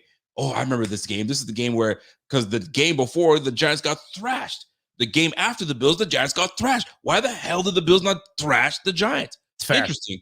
Here's a note. So I wonder if they go through Jackson's games, they go through Brock Purdy's games, they go through Dak Prescott's games, and they kind of go through, I don't know. And that's why you got 50 of them that look at the game. That's what I'm getting at. But if you looked at all those, Rico, like, I would have been fine with Brock Purdy getting a vote or two. I would have been fine with it. I don't know if I would have been fine with him winning the MVP. No, but I certainly think he had a good enough year. Like, I would have been more than fine with Christian McCaffrey getting a vote and Tyreek Hill getting a vote. You know what I mean? Like, I think that it was so up in the air. That's what I'm getting at. And that, to me, is where the credibility has been put into question with this particular MVP discussion here. But as we were just talking about when it comes to why with Allen, I think that the turnovers are a low-hanging fruit that people use a lot for him. But I also think that there's something about him where he has been propelled into superstardom without doing what most have to do in order to obtain it for a long period of time, and that's win a Super Bowl. Josh Allen has been propelled into the Mahomes rivalry, comparing it to Brady and Manning. Josh Allen is the cover of Madden. Josh Allen is the second most talked about quarterback, perhaps outside of Mahomes. And I think there are people who genuinely find a way to spite that because he hasn't won a Super Bowl and because he hasn't quote unquote gotten it done in the playoffs when statistically he's one of the greatest quarterback performers in the history of the sport in the playoffs in the set amount of games that they've played in. I think that there's some inherent bias being baked in with Josh Allen where people are like, well, he can't win the big one. No, he just can't beat Mahomes, and neither can anybody else. And what confuses me is I genuinely think that there is some back channeling here that gets involved with these votes. But wouldn't you think that that would be considered for Lamar too, who has now only 2 playoff wins in his career? So I to answer your question, Rico, I'm starting to wonder, and I don't know how you feel, I'm starting to wonder if there's some Josh Allen fatigue. And to Lamar, I bet you start seeing that now too after the way they just got their ass handed to him against the Chiefs. I feel like there's some fatigue, and I feel like that might have been what we saw weigh in a bit. It's interesting. Maybe fatigue. Maybe they've put their eggs in a basket on Josh, and he just year after year somehow finds a way to not get it done, or whatever their reasons behind it. This is one thing that I do find interesting. Like if the MVP is, I don't know when the votes are submitted. That's another thing. I don't know if there's an answer. When is your final vote submitted? Right? Is it? I think right 18? After the conclusion of week 18. Is that when it is? Because I always find it very odd that why wait until NFL Honors Week where it's up into the Super Bowl. I guess it's for logistics and it's for for entertainment purposes. Well, like we were talking about earlier, so they can all get together at Applebee's and confirm that they're all gonna make the same decision. Which makes me then because then it made me wonder, like, are they looking to see playoff and how the playoffs go to kind of it's already validate? So I always wondered that's the one thing we do know. Other than that, the qualifications are on the air, but then we do know that. Well, then if it's based on if it's based on the way the regular season went down, listen, it's just as simple as this. Lamar proved it back-to-back games against playoff teams and juggernaut teams, the Miami Dolphins being one of them, the 49ers being one of them. And if we're just going to call it what it is, that's just how it is. Does Josh deserve a vote? Damn right he deserves a vote. You muster your team for 6 straight freaking wins. You know what I'm saying? And how tough that is. Like you're playoff mode.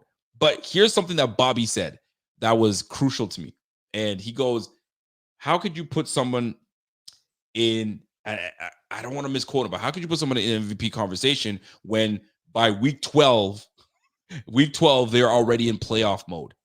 They're already in playoff mode. Like you're the MVP of the best player in the game, but by week 12 you're already in playoff mode. That means one more game and you're out. Really think about that. Really think about that.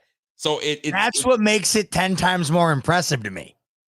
And you could, in so many ways, you can look at it. And that's why there's 50 of them that make it so damn. But that's the crazy thing, Rico. There's 50 of them. Like you and I are talking, you're like, there's so many possibilities. I know. They all came up with the same possibility. How is that possible? Well, I guess they all saw the same. You'd even think that the theory, or not even the theory, you would just think that relative statistics would surely account for a couple of scattered votes outside of the 49. But I think what we need to focus on here, I once again want to bring it back to this. This is not the, oh my God, Josh Allen didn't win it. Oh, they hate the Bills. No, it is not that. It's the fact that not a single other vote other than one was given to any other player in this league for a year where there was certainly not a unanimous performance. And the one Josh Allen thing that I think everybody should have a gripe with, it's not the fact that he didn't win it. It's the fact that half this list didn't have him as a top 5 valuable player. I get it. I don't know how you can watch this sport, this game as closely as we all do, and not think to yourself, he's one of the 5 most valuable players in the sport. And to make it even worse, I don't know if you heard me earlier, of the 50 voters, 44 of them didn't have Patrick Mahomes on the list at all. Well, there you go. That's the thing, man. You got to go regular season. And some might say, I mean, listen, Pat Mahomes had what, 16 interceptions or 14 interceptions to Josh. Yeah, he was up there. It wasn't a good year for it. It was statistically his worst year. And that's the thing, right? Regular season, it's based on regular season. That should prove to you that, listen, you know he's the best quarterback in the game. You know he is. He is the best quarterback in the game. But yeah, you didn't have the statistical year and you didn't have the success that would grant you access to having that type of clout to give you. Josh Allen at least had like 40 plus. The numbers showed it. You can't glare over that. You can't glance over that. So that's we should go back. I want to look real quick. I'm just looking for comparison because when Lamar Jackson won the MVP in 2019, he was the unanimous MVP. 36 touchdown passes, 3,600 yards. Yep. I think he had like I'm looking at that. So 8 interceptions or something. Let's compare this, Rico. This is very interesting to me. He had, so mind you, he's 1 vote shy this year of the exact same outcome. And he had 12 fewer passing touchdowns, right? 12 fewer passing touchdowns. Yep. He had more interceptions. And if we go to the, if we go to his rushing statistics. Didn't he have like 1,000 yards that year?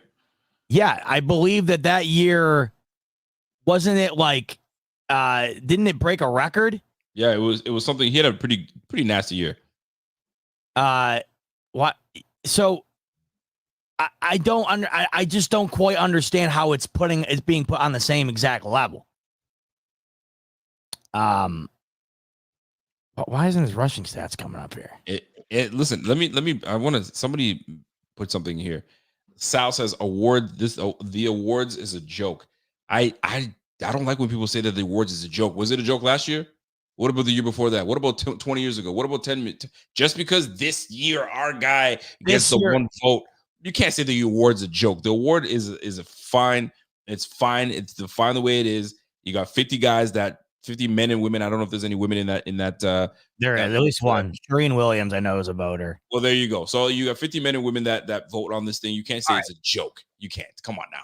Rico, he had 12 less touchdowns this year. He had more interceptions, and he had 400 less rush yards and 2 less rush TDs. The only thing he was better in, as far as stats are concerned, is passing yards. He had 500 more yards through the air this year. So he had a worse year than the unanimous year. And if you look at the numbers, as we talked about earlier, where they're good numbers.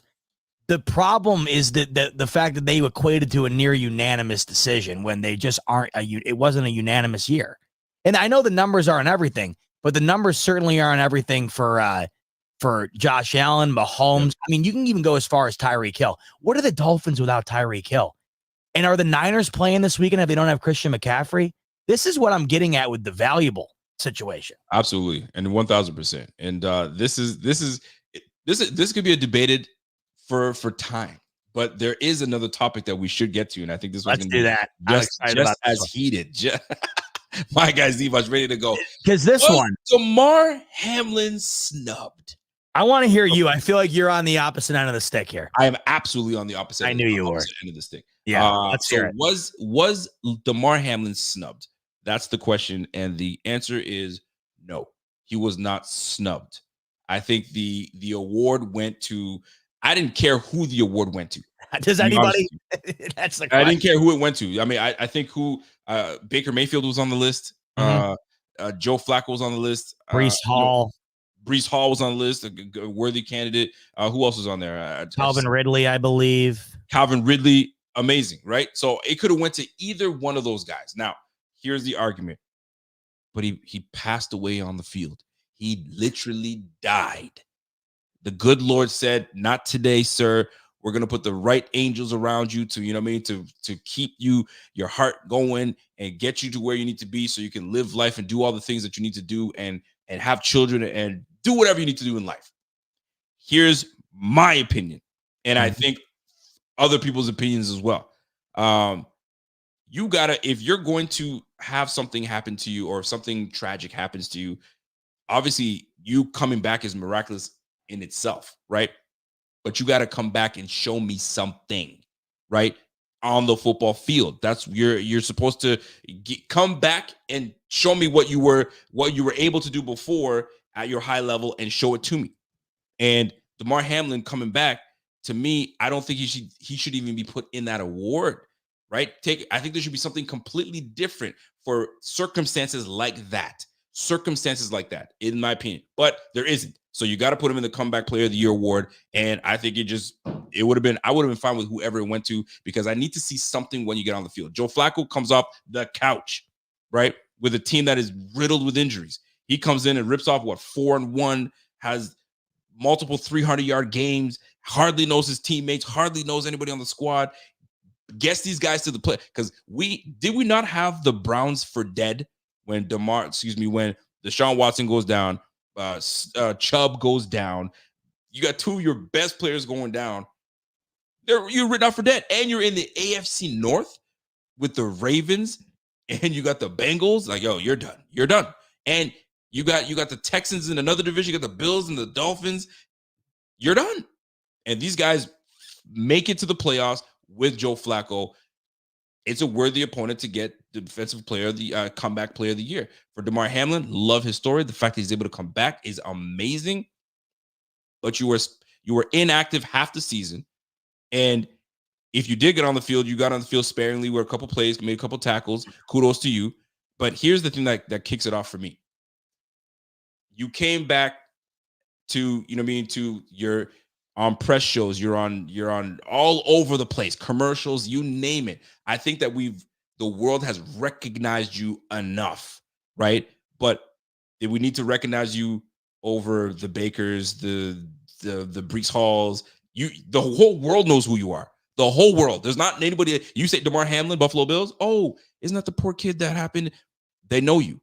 So to me, that's an award enough. You need to get the NFL award as well, just to cap it off. Nah, bro, I can't do it. I can't. You know what I'm saying? And Joe Flacco might say, well, you know what? What the hell was Joe Flacco supposed to say? I deserve it over him? No, he's gonna do the PR thing. Like, no, man, you got to give that to what's his face. You know what I mean? You got to give it to Damar Hamlin. So to me, I don't have nothing against that brother. I really do love the fact that he's able to do anything. I love his story. I love that he has a younger brother. I'm a big family guy, and I have an older brother that him and I are like this. So him and his brother like this, and the fact that his brother can see him still play and still do all that, that's great. But that should be a different conversation, different award show, different something. But when it comes to Comeback Player of the Year, I need you to come back to play and show us that you can do those big things you were doing. I know some people are going to say, but Alex Smith won Comeback Player of the Year, and he had a horrible year. He was actually, but Alex, to me, in that Alex Smith situation, I mean, who were the people that were nominated next to him? Were they worthy enough to get it? Was Alex Smith the better one? Okay, then you got to give it. You know what I'm saying? So to me, in this case, I might have a lot of people disagree with me, and that's fine. But my opinion, I don't like it. I think the proper award went to the proper person, and we call it a day. I agree with the majority of what you said. Got you. You had said, did Alex Smith have another worthy candidate? I don't necessarily think Joe Flacco was an overwhelmingly worthy candidate. He came off the couch. Yeah, he went out there and slang it like he didn't have a job the week before, and that's exactly what he did. And it was a hell of a fun watch. I mean, it was. And listen, Rico, in any other situation, no one would have given a hot damn if Joe Flacco won the comeback. They would have been rooting for it, as would I have. For sure. He was must-see TV on a week-out basis. Who the hell wasn't rooting for Joe Flacco? I mean, even us as Bills fans, conflict of interest in the conference, right? You were still subconsciously pulling for Joe Flacco the way he was dicing. He still had 13 touchdowns to 8 interceptions. I mean, it wasn't like he came out there and went on a 5-game streak we've never seen before. But I understand what you're saying. Yep. Now, I think the majority of what you said about Damar Hamlin is spot on. And I think where you and I differ is my personal problem with the overall situation. And you touched on it a bit. My biggest problem with it was how bad of a look it was to the league to have done what you were referencing. I don't think Damar Hamlin never asked for the attention. No one wanted to die on the field to get a couple of commercials and some brand deals and some interviews on national TV, right? Yep. But obviously it was the biggest story in the country at the time. Therefore, that's what it resulted in. So I don't think it was a recognition thing, but it became so big that I felt as though the way it the scope of what it was, he was already penciled in as that comeback player of the year the second he took the field again and strapped up for the Bills, right? You had mentioned he shouldn't have been on the list at all. If he wasn't on the list at all, Rico, I would have 1,000% been okay with it. 1,000%. My biggest problem, he was on the list. You send him out there. The guy dies on the field, has to deal with what came with that for a year, whatever, right? And you really can't think of a more miraculous story outside of doing something on the field, right? As far as play is concerned, as far as a true life story is concerned in relation to the NFL, is there anything really more miraculous than the Damar Hamlin situation?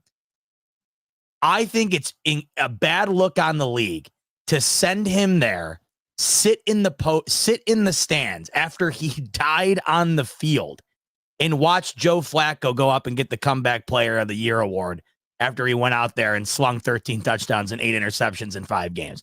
I just think it's a bad look on the league.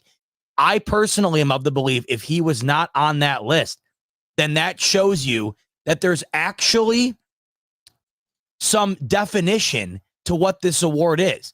The Alex Smith situation, I know we might differ on this. It makes this look worse, in my opinion. He almost lost his leg. The infection was this close to having him have his leg decapitated. Yep.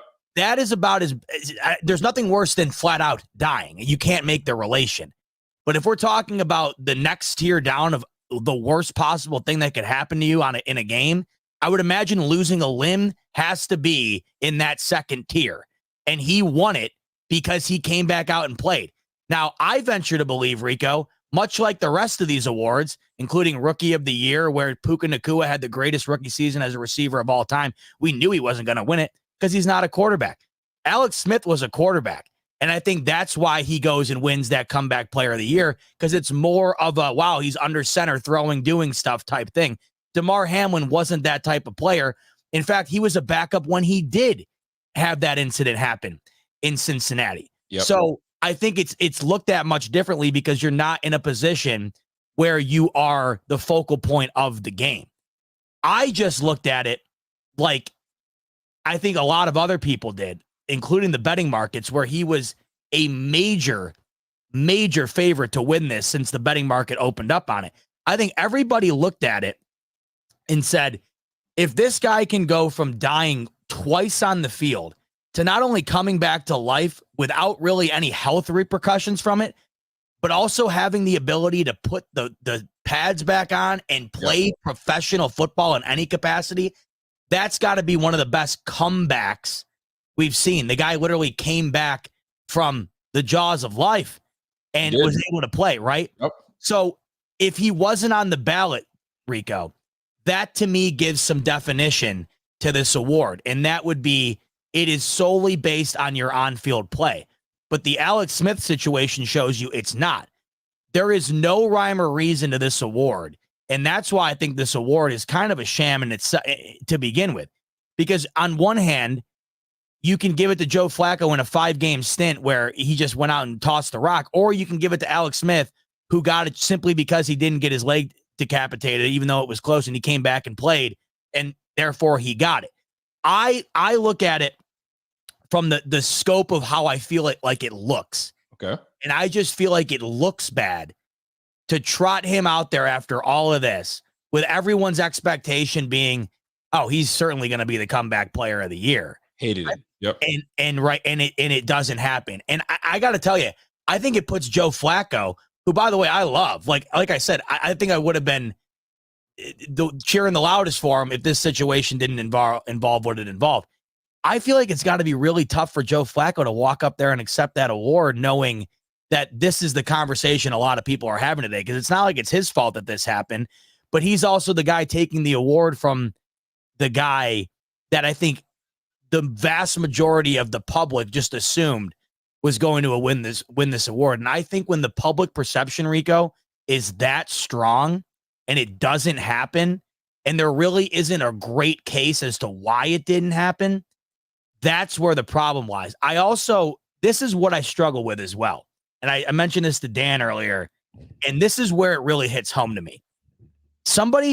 These 50 voters sat down with a ballot in front of them, and they literally wrote down, number 1, Joe Flacco comes off the couch and slings it for the Browns for 5 games.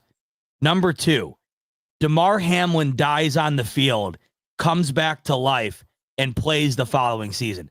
That is actually what occurred. When you look at it like that, Rico, isn't it a little wild when you kind of get down to the core of it? See, key word for me is come back. All right. When someone's coming back, they're coming back to do something they were doing before at the level at a high enough level, in my opinion. So like back like you never left, right? Because you've been doing something, like you come back. So to me, I mean, Walter said it. If you're really going to give it to somebody that's coming back and playing at a high level, I would have went to Baker Mayfield, right? I agree, right? But here's where we fall into these. If you gave it to, and this is where I think voters would look at this, right? Then it would ruin the meaning of comeback player of the year, in my opinion. Let's just say Damar Hamlin won comeback player of the year. Penciled in, Vegas, they make their money, yada, yada, yada, right? Next year, you know who's going to win it then. If that's the case, you might as well just give it to John Mechie. John Mechie was the receiver that got leukemia, was diagnosed with leukemia from the Texans. Didn't play.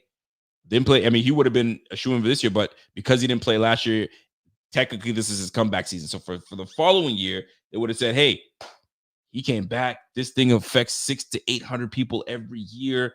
You get blood clots, bleeding, all that. It's just not a good scene. You might as well, anybody that's with a medical situation, shoo him in. That's it. Then you get into a precedent. The NFL was like, we can't do that. We can't do that. This brother's been recognized enough all year long. He's good. We're going to bring him to this NFL awards. He's going to take some photos and you're good, bro. We've recognized you enough. Hang it up. We're good to go. And let's be real. Do you think, and now this is a controversial question. No, not really. Not exactly. What are the odds? Nothing took place. It was Damar Hamlin on the roster again. Does he make the team this past year? When you look at the roster, had he not been, in the situation he was the year before? Because he wasn't playing bad. He wasn't a bad player. Does he make the team last year? Because I feel that it was a PR situation where these brothers of the Bills were like, we can't cut this brother because that looked terrible. Of course, we gotta keep this brother on. Or were they genuinely keeping him? Do you think? Because he's a good player, and if we need him to come in and be a starter, if something were to happen to one of our take over. It's a tough question. Let's just say this. If there was any... And that question goes to the chat as well. How do y'all feel? Would he have been cut, or would the Bills would have retained him regardless? If there was any doubt in the room, if he was on the fringe, there's no way that didn't play into it. And we had this conversation at the beginning of the year. And I said, there's little to gain there's little to lose from keeping him. Getting rid of him would be one of the most disastrous PR looks, maybe of all time. Mm-hmm. So we'll never know the answer, but I know damn well the way I see it. If I'm Brandon Beane, that wasn't even a question, because I just don't think you can do it. Now, I will also say this. He wasn't playing bad ball at all last year when he did go in. That's right. He wasn't. So I think I look at it. If there was a question, the question might have been, is he healthy enough to come in and be an actual, do we trust this situation? That was probably some trepidation. I look at it and say, he was a fine player when we needed him to come in last year. There's no way that we can bail on him after this situation. We're going to keep him around, show him we have our arms around him, because that's certainly the way that it was. And that's exactly what they did, and it was the right move. What will be notable, I guess, is going into this next season, what they do with him, because he didn't play at all. It will be notable. So that will answer your question, Rico. That will more than likely answer your question. It definitely will.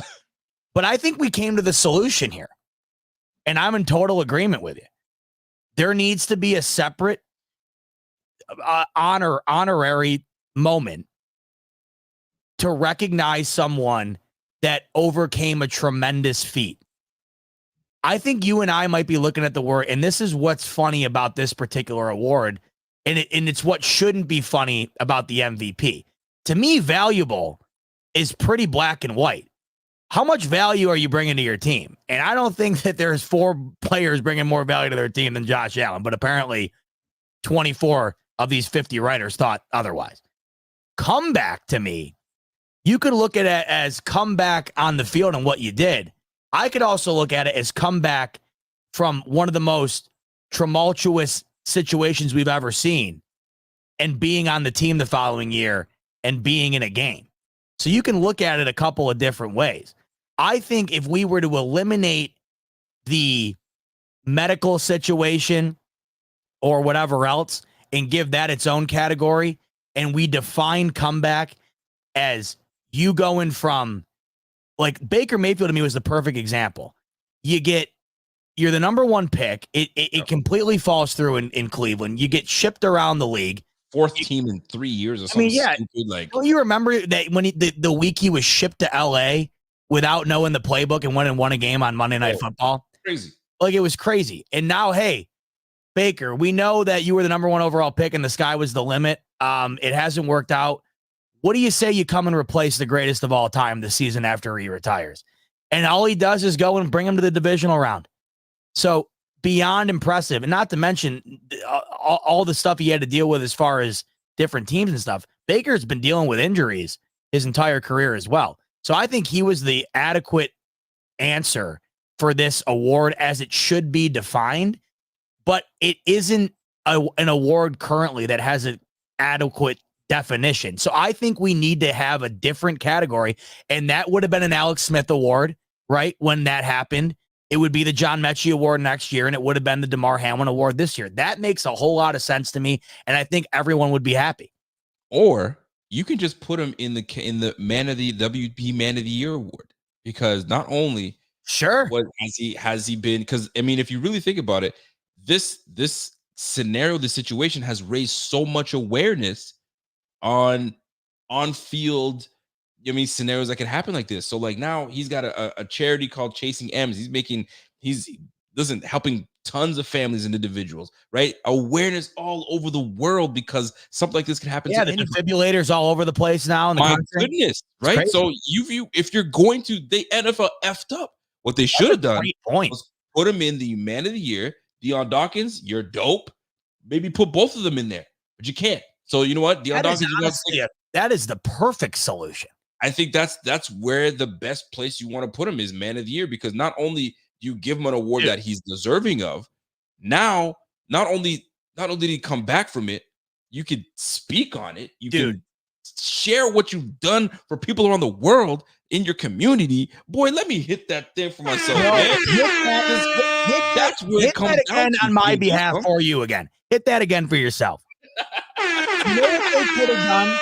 Because my whole time I'm sitting here and I'm thinking the bad look was having him sit there watching Flacco accept this award. You know what they could have done? They could have said, we're going to move away from the traditional Man of the Year, and we're going to announce Damar Hamlin as the unanimous Man of the Year because of the impact he had on the country, because of his situation. It makes way too much sense. And you know what? Everybody would have said, you know what? Exactly. I mean, there wouldn't have been 31 other players. Standing ovation. Listen, cap the night off like that. Yeah, you don't think if they would have went to the 31 other nominees and said, hey, we're going to act like this is we're doing this year, but we're all going to collectively come together and recognize the 1,000%. Impact he had. I think that is an absolutely perfect solution. My biggest gripe with this, it wasn't that he deserved it. It was that he was clearly the poster child for the award for a year straight, and he lost it to Joe Flacco in a 5-game stretch. But the question, honestly, Rico, if say, Cleveland doesn't get down to their third quarterback and Joe Flacco doesn't come back out and play, does Baker Mayfield win it? No, Damar Hamlin would have won it. So that's the interesting thing at hand here too. And you know what? I would have loved to see, especially because Joe Flacco made the comments of, oh no, I wouldn't deserve it. I would have loved to see him say, you know what? Although I want to accept this award and it's really dope, but really the person that really deserves this award, you know what I'm saying, is Damar Hamlin. Damar, where you at, man? And Damar comes up, and they both sit there and they lift it up together, bro.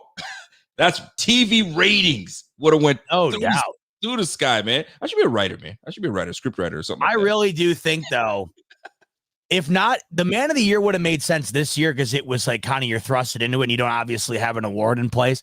Yeah. But what if you like? We could even go back to. Like there's so many examples I feel like throughout time where you could have this honorary award for someone who suffered a terrible injury or something, and you give that award to that person. Like I feel like there should be something like that because I feel like the NFL loves a good heartwarming story that pulls on your heartstrings. Like they won't shy away from that. I can't believe this actually isn't in existence. I mean, it's at the end of the day, I think the right situation happened. I think the award went to, like I said, I didn't care who they would have gave it to. I mean, it could have went to Breece Hall. It could have went to freaking Baker Mayfield. It could have went to Joe Flacco. Nobody would have given a shit either if the Hamlin wasn't involved. No one would have given a damn. No one would have given a hot damn. Not a hot damn. Not a hot damn. But altogether, honestly, listen, at the end of the day, it's a great ceremony. Everybody got out, had a chance to kind of, you know what I mean, chop it up with one another. Controversial. MVP given to Lamar Jackson. How about Josh Allen? And this is why I love the guy. Because you and I have talked about this. There's so many things to me that go into being a quarterback beyond what you do on the field. And I've always loved guys who embody their city. The fact that Josh Allen skipped the awards last night to hammer down beers with the Barstool crew and play trivia and shit, I just thought that was the coolest thing.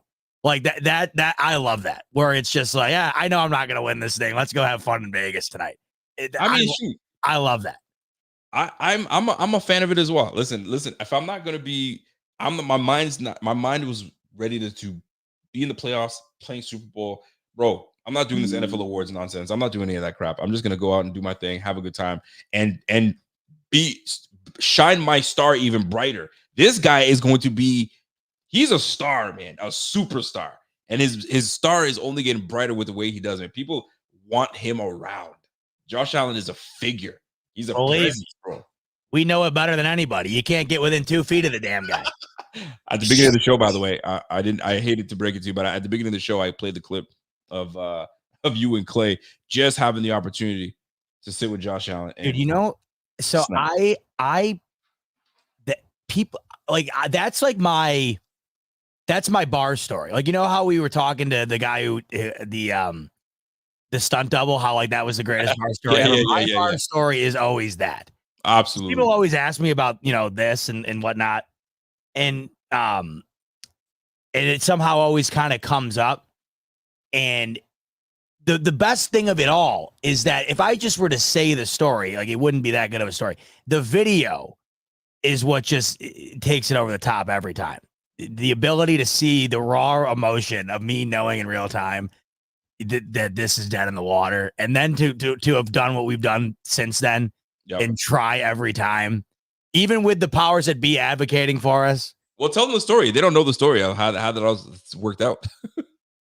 Oh, but what happened this past year? Well, what's happened 2 years? Like multiple, we're just. Oh yeah.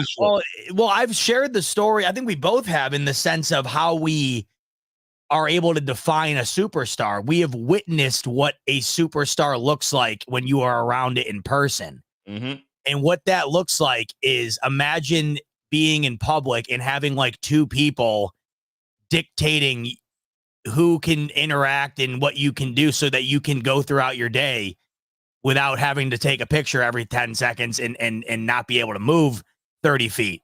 That's what it looks like. And we've seen that firsthand. And it's, you go from even me having him in that chair because he was at the position where he wasn't at the superstar level yet. And then now you go to like, you can't get Peyton Manning in a chair. You can't get Mahomes in a chair, Tom Brady in a chair. And I know Josh Allen doesn't have the accolades to be in the acumen of those guys, but he sure as hell has the popularity and the clout currently of that stature, where you're not getting these. And the crazy thing is the difference between superstars. Like, if you're a football fan, you know who Deion Dawkins is. You know who Dawson Knox is. And like, we can sit down with them, no problem. And they're dudes. Like, they are dudes, man. Those are the coolest guys ever. But you can sit down and chop it up with them. And it's like chopping it up like you and I right now. Like when you do it with Allen, or if you do it with a couple of other guys I mentioned, it's a whole different ball game, even though it's all the same sport. So, you know. And this is why chopping it up. Speaking of chopping it up, this is why this is a great segue to just get into it. You've heard the conversations. I don't know how much of it that you've put your goggles on, you dove into it, but all this, are we making too much? You're reading my mind, brother. I was waiting for the perfect segue. You admit it. I was literally just about to say, so hey, do you want to psychoanalyze those 2 interviews from the other day? And here we go. Let me tell you. Listen, this is why we are who we are, brother. This is why we are. So, are we making too much? Here's what we should do. Let's start. Do you want to start with the Kay Adams interview, or do you want to start with the Mac? That was my favorite one. Okay. Let's do what I did the other night. Let's take it piece by piece. Okay. Let's take it piece by piece. And then we will then compare it to what Allen said on McAfee. Mm-hmm. And we'll kind of, because look, I think you and I should come to a consensus soon here. We got to stop talking about this at some point. I'm done. After the Kay Adams one, I'm like, thank you. I think we do this because I did it the other night. And I mean, I'm sick of it. I am beyond sick of it. You're done. Well, as you cue that up, we had some super chats. Do it. We can cue the super chat. We got the Signifies Knows. What's up, man? Even if Josh Allen won, it still would be a weak MVP. I'll go to sleep tonight knowing it went to Lamar. Lamar got the weakest, most fraudulent MVP in recent memory. I mean, you could look at it how you want to look at it. MVP was given out. I don't even think it's fraudulent. I do think it's weak. Can we got to just put a stake once again, or I do at least, into my overall thoughts. And that was, I've said this 1,000 times. I have no issue with the guy winning the MVP at all. It was the only issue was the fact that we did a borderline unanimous MVP in a season that was in that realm weak. Like that was a weak year for a unanimous decision. I get it. And let's get into that. And then we'll get back to the super chats in just a moment. So let me just take that banner down so we can actually play this video for Kay Adams. So go ahead and set that up, and let's jump into this Kay Adams. And by the way, she is fine. Kay Adams is fine. Golly, man. Do you think I always wonder this. I don't. What do you think it would be like looks and whatever aside, what do you think it would be like dating or being married to someone that was as passionate about sports as you are? What do you think that would be like? That'd be something, man. That would be something. I don't know what that would be like. The wife, Apple. Yeah. And then she'll then in the same breath say, I don't know how the hell you guys can talk about this stuff all day. What are you? I was listening to you and Dan talk, and I was like, yeah, I'm going to jump on with the Zeba in just a moment. She's like, why? I was like, what do you mean, why? She's like, you're listening to them talk about it. You're probably going to talk about the same thing. I was like, maybe, or we might have a twist to it. I'm like, what am I talking to? You're like, honey, welcome to the off season. Yeah, exactly. Done. Go away. No, Kay Adams, she is terrific. And I also love, I like her style, like where it's very conversational. I always liked that, where it just feels like you're kicked back. It's natural. Yes. Not forced. I love that. Exactly. So, if you've been living under a rock, quick preface, we are bored now that the Bills are eliminated, and Stephon Diggs immediately gets propelled back into the spotlight because it's the only thing that there seems to be a talking point surrounding with this team. We don't even know if it's a talking point. I had felt as though it was not a talking point last year when once again Stephen A. Smith and the rest of the crew had made one OTA absence into the biggest thing you've ever seen. But now it gets more interesting as Stephon Diggs, his production had certainly declined off a cliff midway through the season. And the last memory you really have of him is a major drop in the game of the year. And so now all of a sudden everyone focuses their mind on a trade situation that seems 99% impossible to unlikely.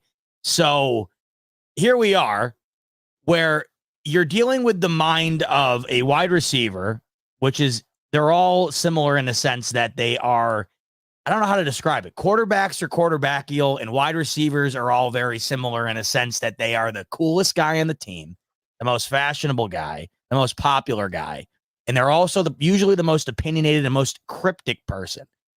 And we don't know what to make of this, so we all sit around and try to make something of it. So Rico and I will sit down right now and try to make something of it for one last time until the next thing happens, and that'll probably be next week, the way the rate of this thing has been going.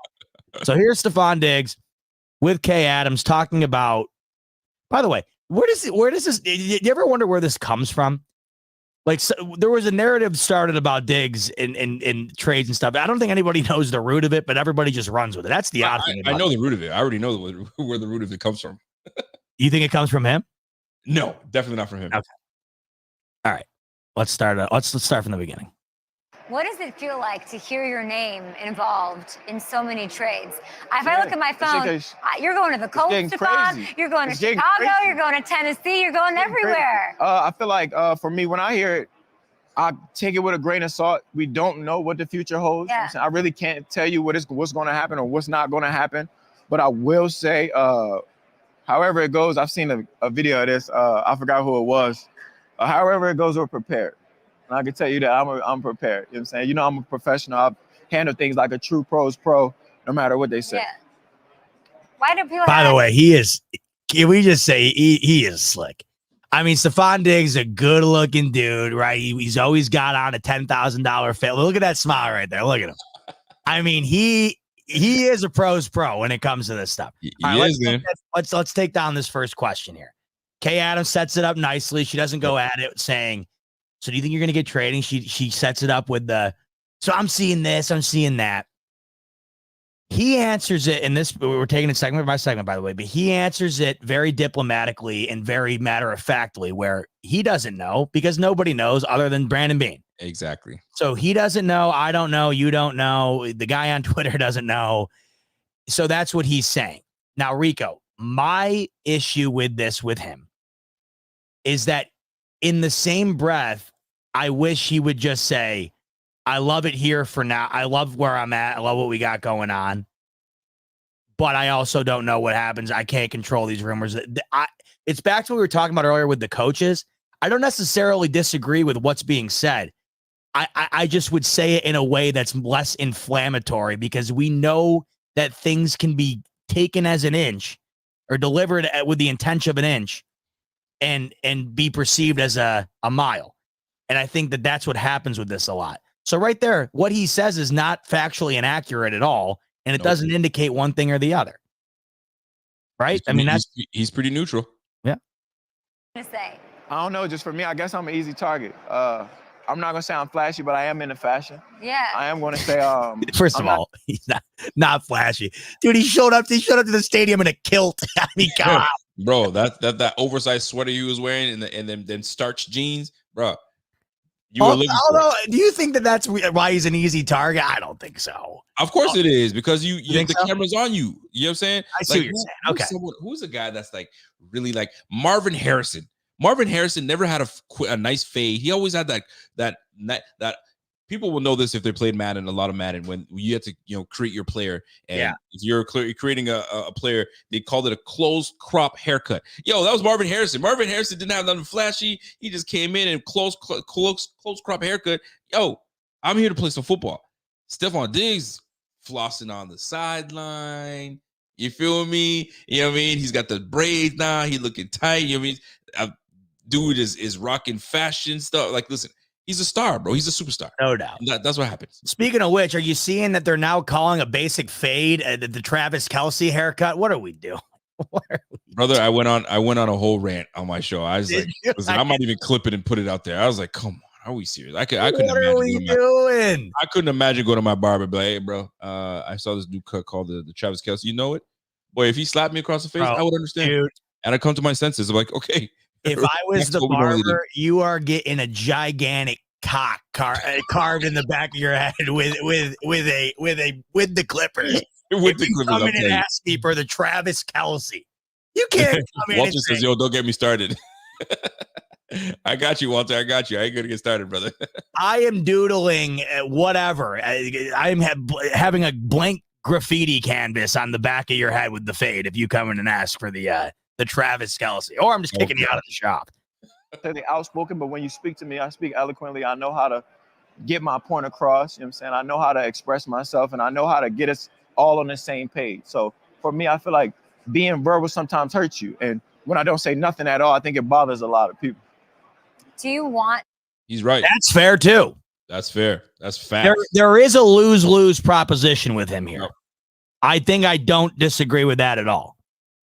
But we do know he is prone to dropping a cryptic tweet here and there or whatever there. So sometimes I wonder if the thing that he does seem to hate a lot, he can't help but dabble into it every now and then.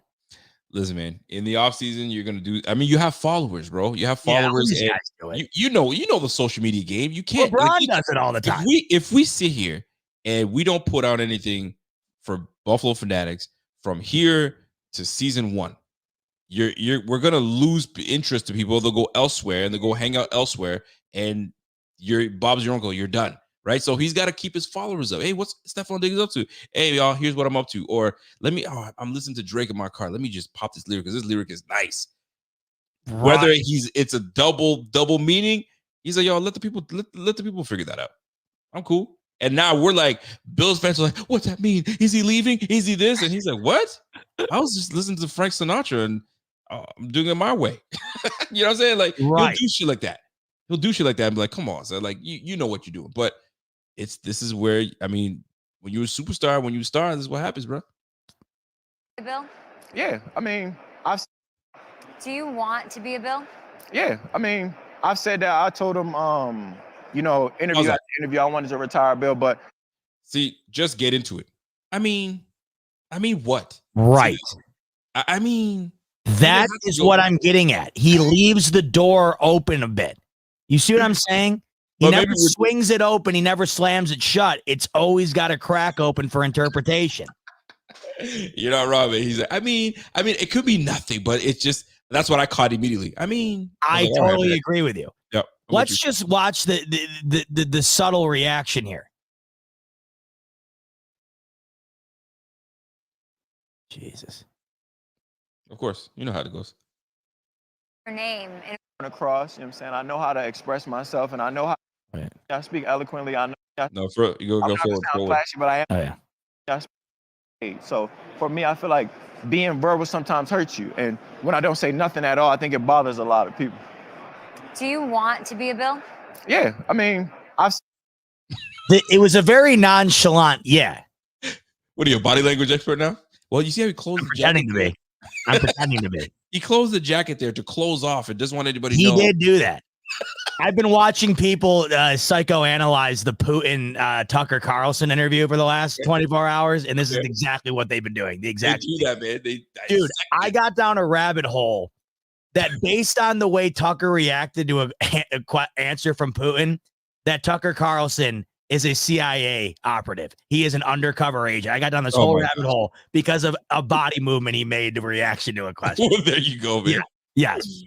I told him, interview after interview, I wanted to retire Bill, but also that's not also predicated on me. You know what I'm saying? I also got to keep it in the forefront of my brain that business is business. And I like to proceed as such, no matter what. Yeah. Toughie here, Rico, because it's got a lot of what you want to hear and a lot of also leaving that door open just a crack.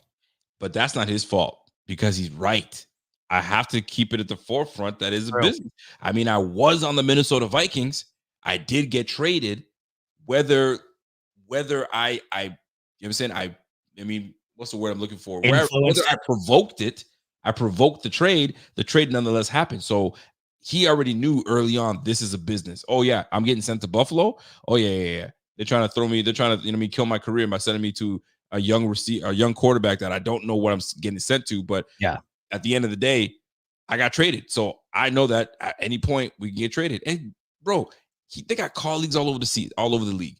Yo, man, I got traded here or I got traded there. Look, D-Hop. D-Hop had to kind of go a couple places. I'm sure they talk, right? So it's a business. So he's got to keep that at the forefront. So And it is fair to say he has said multiple times he does want to retire as a Bill. So it's almost like when you do hear what you want to hear, you kind of eliminate that and forego it for the more speculative thing because he hasn't said it today.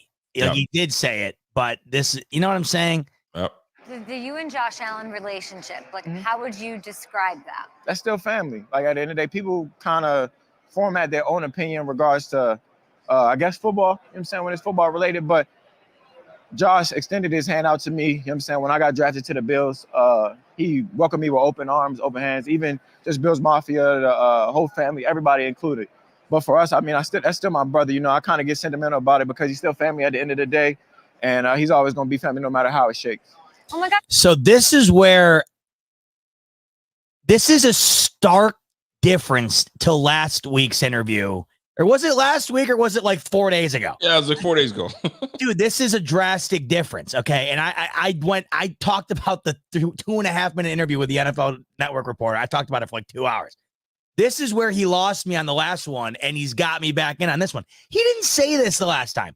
The guy asked him like the same exact question, and he didn't mention Josh Allen once. He brought up the business. He brought up this and that.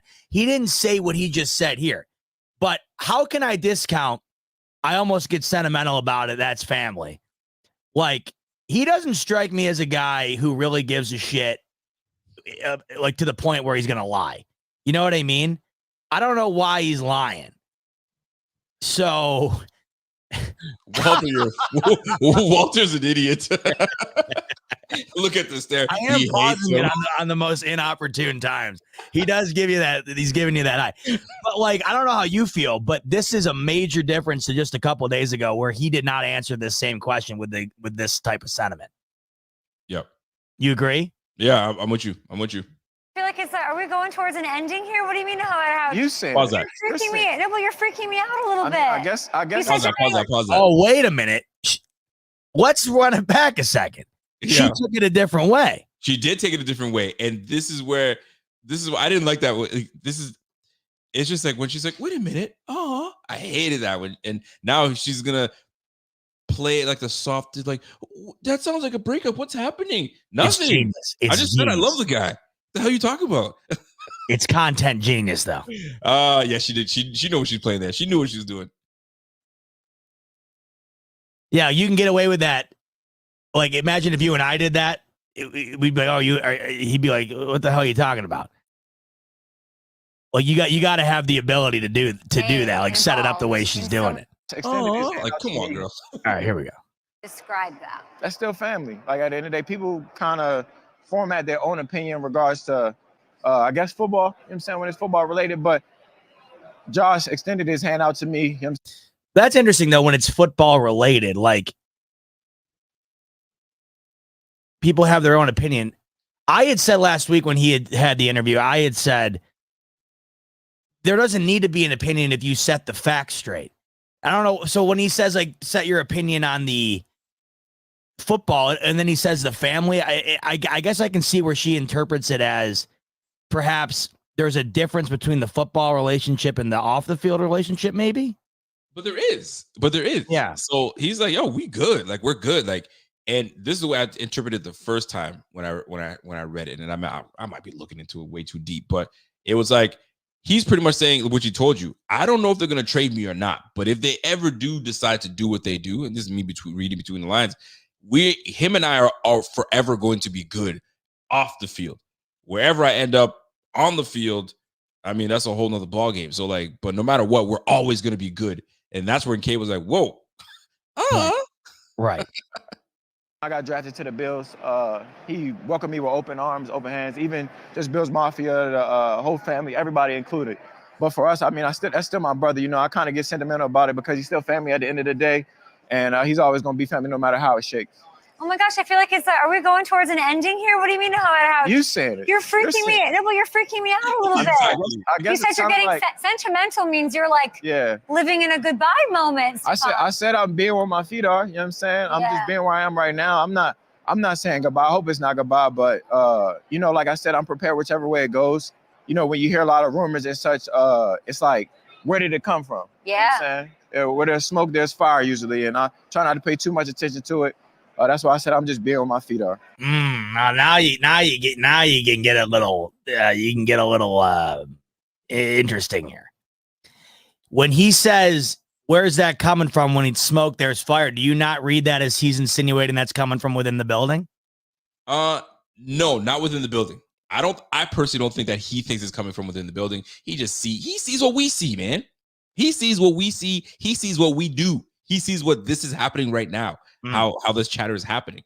And people just like, listen, man, anytime that there could be some division put in somewhere and then you run with it, bro, it can happen. I mean, his simple text that he did when he was with Minnesota caught the eye of Brandon Beane.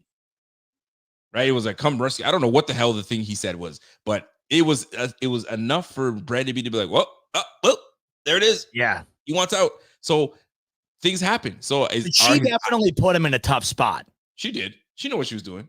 Yeah, because he did not set it up to where I felt like it was like a goodbye. So he says, I'm standing where my feet are type of thing. I just think like he's just treating it as laissez-faire. I'm not getting involved with this. That's kind of how I'm taking it. He's like, I'm just going to keep my hands off of this. Like, you guys do whatever you want with it. I'm sure he's sick of it, too. I mean, he doesn't have to do all this shit, but I mean, he knows he's going to be asked these questions because everybody's looking for their soundbite. Kay Adams got her soundbite. Cameron Wolf got his soundbite. So he's going to get, everybody's looking for their soundbite, man. And he's probably getting sick of it because I'm sure of it. He's got to be sick of it.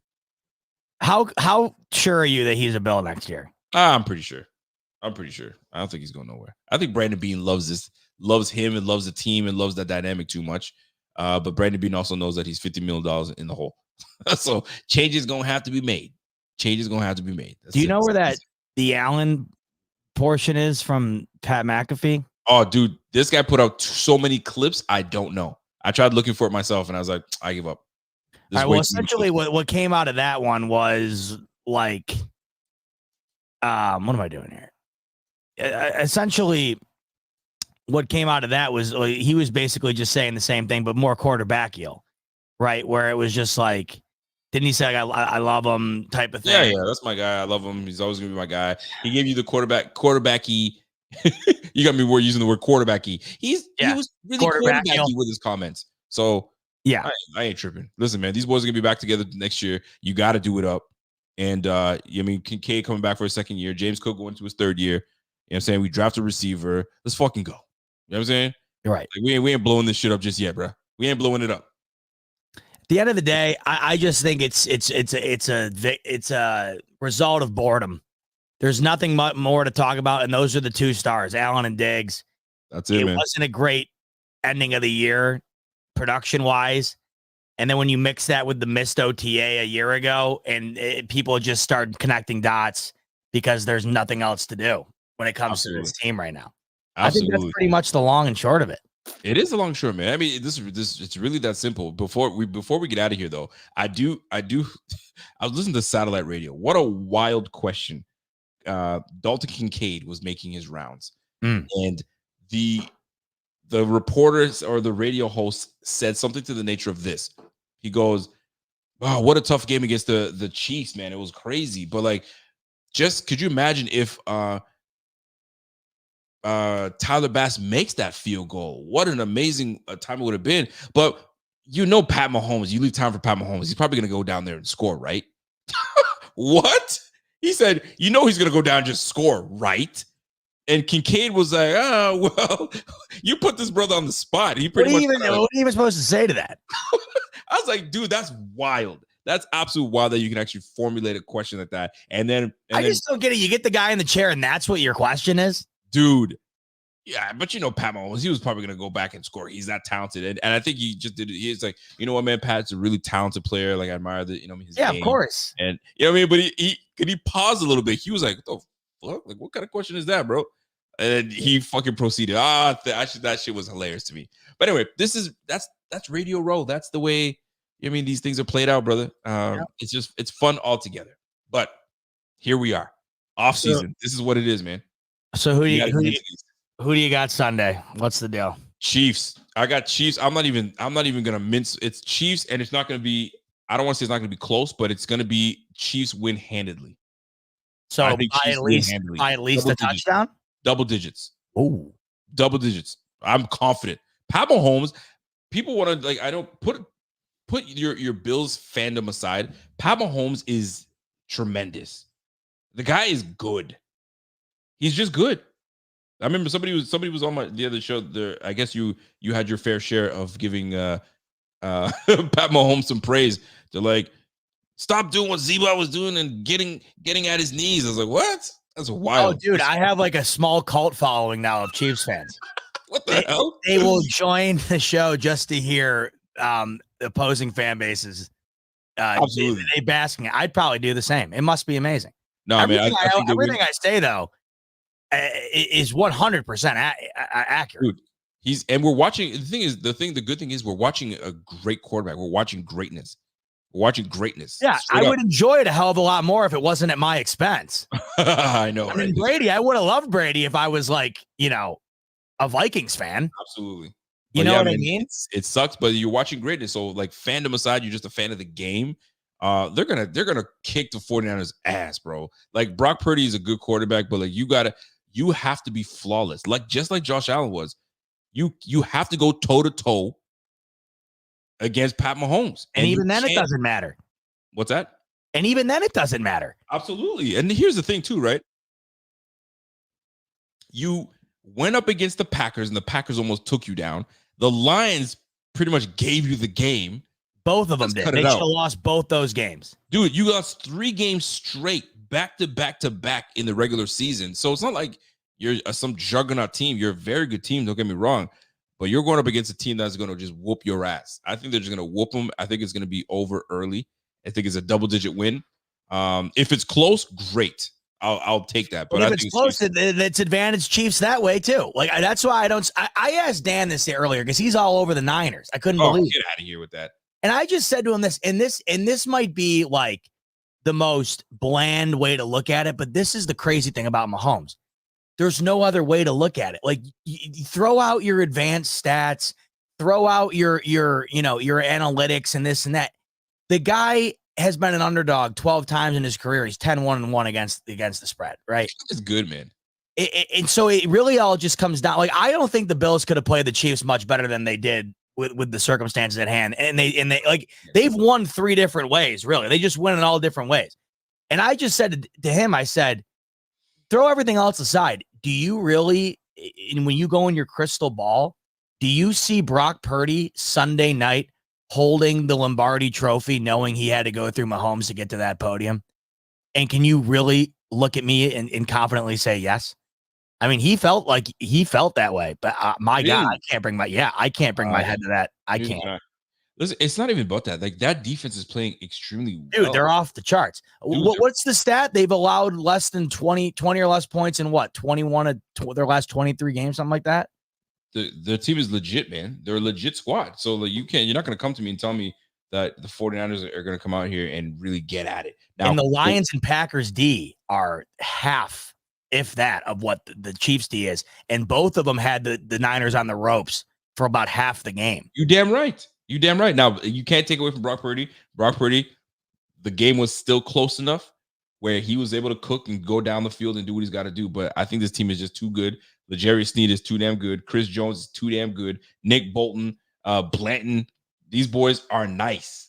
These boys are nice, man. McDuffie, first team All-Pro. Yeah, that's a good squad, bro. Dude, that like I think like 20-ish, 23, 24 points gets it done for the Chiefs. Like I see this game like 24-20 Chiefs. Ooh, you think it's going to be close? I think it's going to be close for 2 reasons. One, the Chiefs have not been this up and down the field explosive offense. They still have been winning mainly because they're doing enough offensively and their defense has been terrific. Yeah. But yeah, thank God I wasn't alive, Scotty. Like I always say. But the other thing too, I think that Shanahan is going to be so McCaffrey heavy that the clock is going to just melt in this game. So that's where I don't see a ton of points. It'll be interesting. There's some good matchups. Trent Williams on the outside, but Chris Jones moves around. Chris Jones goes inside. Chris Jones goes outside. I mean, they got some good players, man. Don't get me wrong. Debo, George Kittle, Brandon Ayuk, Jennings. They got a good squad. So we'll find out, man. We're gonna find out. We'll see how good it. We will. I just hope for a good game. When it's like this, that's all I want. Yeah. Are you going to someone's house? Are you watching it at your place? How's that going down? I'm going to the sister-in-laws.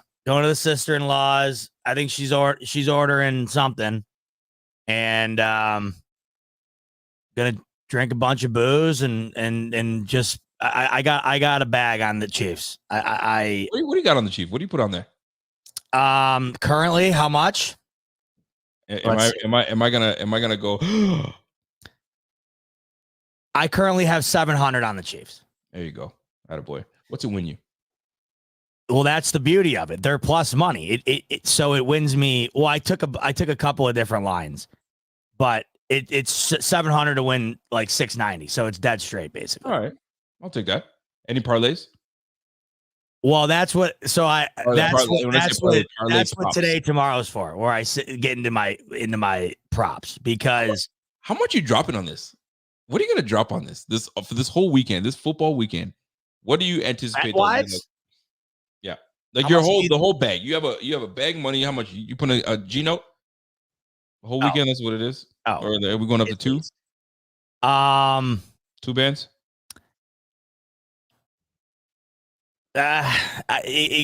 Probably more than that.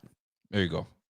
So you're looking to cash in, because I like to diversify it up, like, because I don't ever just throw anything at it like willy-nilly. Like, all the props that I do are all based on some sort of statistical backing, all of them. Okay. I had a really good year this year. So what I like to do this year, like, if I have a really good year, then I'm much more likely to go heavier on the Super Bowl, just because it's kind of like house money at this point. This is like the grand finale, like, where you have a good year and you're like, all right, cherry on top, or you take a little blow on the year you had. But I get it. But for me, Rico, I mean, I don't know how you're not a gambling guy. I used to. I used to go hard, and I took a chill. I paused for a minute just to kind of regain and because the game is changing, bro. All these analytics and it can help you and hurt you. That's for sure. I'm telling you, man. Then you overthink things. I overthink, and then I'm like, all right, I can't do this. Well, that's the thing. Like, I think the overthink bet here is the Niners. You're overthinking Mahomes in the Super Bowl as an underdog against a Brock Purdy. I mean, I'm not. Are the Chiefs still the underdog? Has the line not changed? Dude, it hasn't moved. That's what I'm saying. Like, it's weird. What do they call? What do the bettors call it? Hit it hard, or what is it? Oh, hammer it. Hammer, yeah. Hammer that shit, pound it. Hammer it. Whatever. That's the weird thing. All the heavy money. There are multiple $1 million+ bets on the Niners. Gosh, that's crazy, dude. They opened up as a 2-point underdog. It hasn't moved. That's what's scary. Because the Vegas usually will shift that in order to get money on the other side, and they haven't. So, but the majority of the public money is on the Chiefs. I don't know. That's where I like my prop bets. Wait, line though, you're not even. I guess I could take it. Yo, listen, they might go double digits, man. You want to make your real money? That's what I'm thinking. Alt lines, because you can get the Chiefs right now at -3 at like plus 140. Oh yeah. And I mean, if they're going to win, they're probably going to win by 3 or more. Listen, Walter, you're on it. Me and Walter are on the same page. Walter gets at me all the time in the chat, but this time we're on the same page there. Walt, the AFC is known for QBs, but what's underrated is that we house the best defenses in the league. Also, Chiefs are too battle tested, bro. It's gonna be a beatdown. I think it's gonna be a beatdown. I don't think it's gonna be close. And don't let me sway you, Z-Bot. Don't let me sway you. Put your money where you need to put your money. I'm already locked in. I placed my bets on the Chiefs the day they beat the Ravens. Oh, there you go. Like, I didn't even think about it. I thought the line was gonna move. I thought that they were gonna get shifted down to a favorite. And I'm surprised it stayed that way. Vegas. I'm a Niners fan. I'm pissed about that. Vegas knows what they're doing. We'll see. Mahomes has had 2 weeks to linger on being an underdog again for the third consecutive week. Do you have one last thing? Do you have a favorite Taylor Swift song? Oh wow, I like a good amount of them. I was gonna play one right now, but I don't want it to demonetize this one. But I wonder if the 49ers are gonna grab that big old jukebox or whatever they think they got it, and then they play do do do do do do do do. I'm humming it wrong, but wait, which one's that? I think it's her. I could be. I don't want to say it's me. I don't want that one. What's Taylor Swift's? What's Taylor Swift's like one of her best joints out there? I mean, she's got like 1,000 of them. I know, but like her new album, there's a pretty good, like Caroline plays it all the time. There's some pretty damn good songs on there. Are you bopping to? Yeah, I can vibe to this, but I'm looking at, there's a couple of them out here that I like. Bejeweled is kind of a banger. And I not like even that. from her new stuff. I'm talking about like stuff like that. Oh, like all time? All time. Her that's probably what they're gonna try to play. What's the one? It's so weird. Her career, she went from like country to megastar. I think my favorite song of hers ever is probably Blank Space. Oh, Trouble's a pretty good one. Trouble. Oh, yeah. I knew you were trouble when you're wild. I mean, she's got like 1,000 of those. Like, people are always like, oh, why is she this and that? If you pause and think about it, I mean, she's had like 50 Billboard #1 hits. It's insane. Did you just spit off the lyrics to me just there? Oh, dude, I know a bunch of her stuff. Really? I mean, think about these songs. Like, Shake It Off, Shake It. Like, that was a #1 song. Not that one. I don't want that one. Give me another one. It's a love story, baby. Just say yes. You belong with me. What they need to do, and this will be the ultimate thing for you and the lady, you and Caroline, if the Dave Matthews Band can find a way to get Taylor Swift, they can come featuring one another. Dude, Dave would have to shell out half. She's selling out small. That's the one. This one right here. That's the one I was trying to hum. Which one? We're never getting back together. Never ever. Yeah, that's another one. Like, all of these songs are. I can't believe that they didn't get her to do the halftime. It would have been just the ultimate stand. I'm excited for Usher to do the freaking halftime show. I am not. Are you really? I am jacked. I am so excited for that song in like a decade. That's what I'm pissed at. I like. I don't get it. And this is the thing. This guy's a juggernaut. You could go back to when he was My Way and to freaking anything to current. He is that good. The one song I need him to stay away from is Yeah. I can't. I just stay away from that one. I'm done. Yeah, I agree. There's you can bet on what song he sings first and what song he sings last. So that's interesting because I think Yeah is one of the favorites. I just hope he doesn't do Love in This Club. It's like the worst song ever. But he may not. He's probably gonna do some catchy ones. He's gonna do some catchy ones. But you think he's gonna hit us with a Confessions? No, he won't go too slow, right? It's too slow. I love that song. But you want to know what song I can't wait for? Baby Tonight. The DJ. Oh, that's a good joint, man. I'm telling you. See, I'm getting you hyped up. I'm getting you hyped up. That's my he's gonna do OMG, no doubt. Oh my God. Oh, yeah, DJ got us falling in love again. He might get into that. There's gonna be a whole lot. Yeah, it's gonna be on there, no doubt. You might get You Got It Bad. You might get a little You Got It Bad in there. You know what I'm saying? So we'll see. Well, the thing with him is he's got a lot of these ballads. Not all of these are like bangers that you do for a halftime show. I'm more interested to see. Baby. Ooh. I can't wait, man. What is the guest list going to be like, though? He's going to bring out some guests. I'm wondering who. Listen, man, he's been killing it in Vegas. He's got a resident at Vegas. Right. He kills it. So I'm excited to get jacked into it, man. But listen, I got to go and got lacrosse. So what's the deal with that, by the way? Like, listen, a buddy of mine just said, hey, man, no football.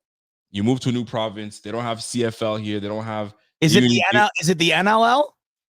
It's the same league that your freaking Nighthawks, your Sabres play.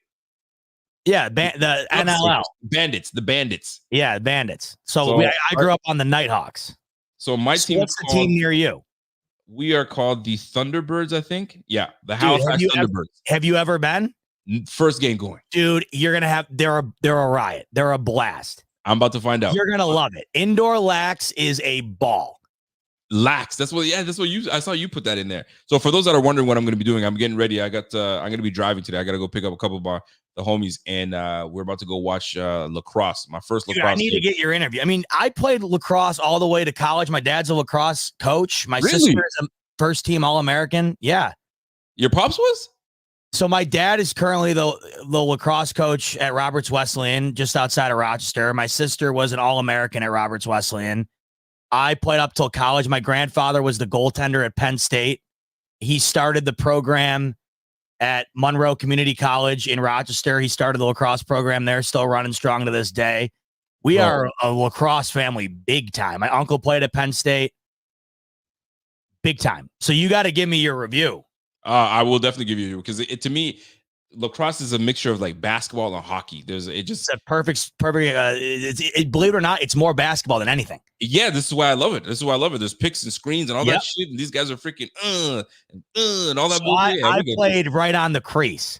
So the guy you're almost like the guy who mirrors the guy with the ball, and then you just shoot as soon as you get it. I just want to see big hits. I want to see nice moves. You're gonna get that, and they can fight too. This is what I love. And those goalies and those big pads. Yes. All right, you got to hit me with the review, because I'm dying to hear how you like it. Most definitely, man. But listen, man, this is, if you guys enjoyed this, like I did, and like my man Zebot did, big time. This offseason is gonna be. We're gonna try to put something together for you guys for the offseason. I'm grateful for that, and we're gonna do it again, brother. No doubt. Enjoy the lax. Give me the review when you're done, and then enjoy Sunday. Yes, sir, man. We're gonna enjoy it, and I'm telling you, man, double digits wins for the Chiefs, and your MVP, Pat Mahomes, baby, third MVP he's gonna get. It's crazy. This guy's great. It's great. He is great, isn't he, Rico? That's why Josh Allen has to fucking get it done. He has to get it done, and if he doesn't get it done, guess what, McDermott, you gotta go. But that's gonna be another topic for another day for my guy Z-Bot. One of these days. All right, everybody. Thanks for tuning in on a little early afternoon into mid-afternoon BF sesh. Much love to everybody. We appreciate you. Enjoy the weekend. Enjoy the Super Bowl. I'll see you Monday. Rico, I'll see you Tuesday. Until then, yes, sir. Folks, go Bills. Peace.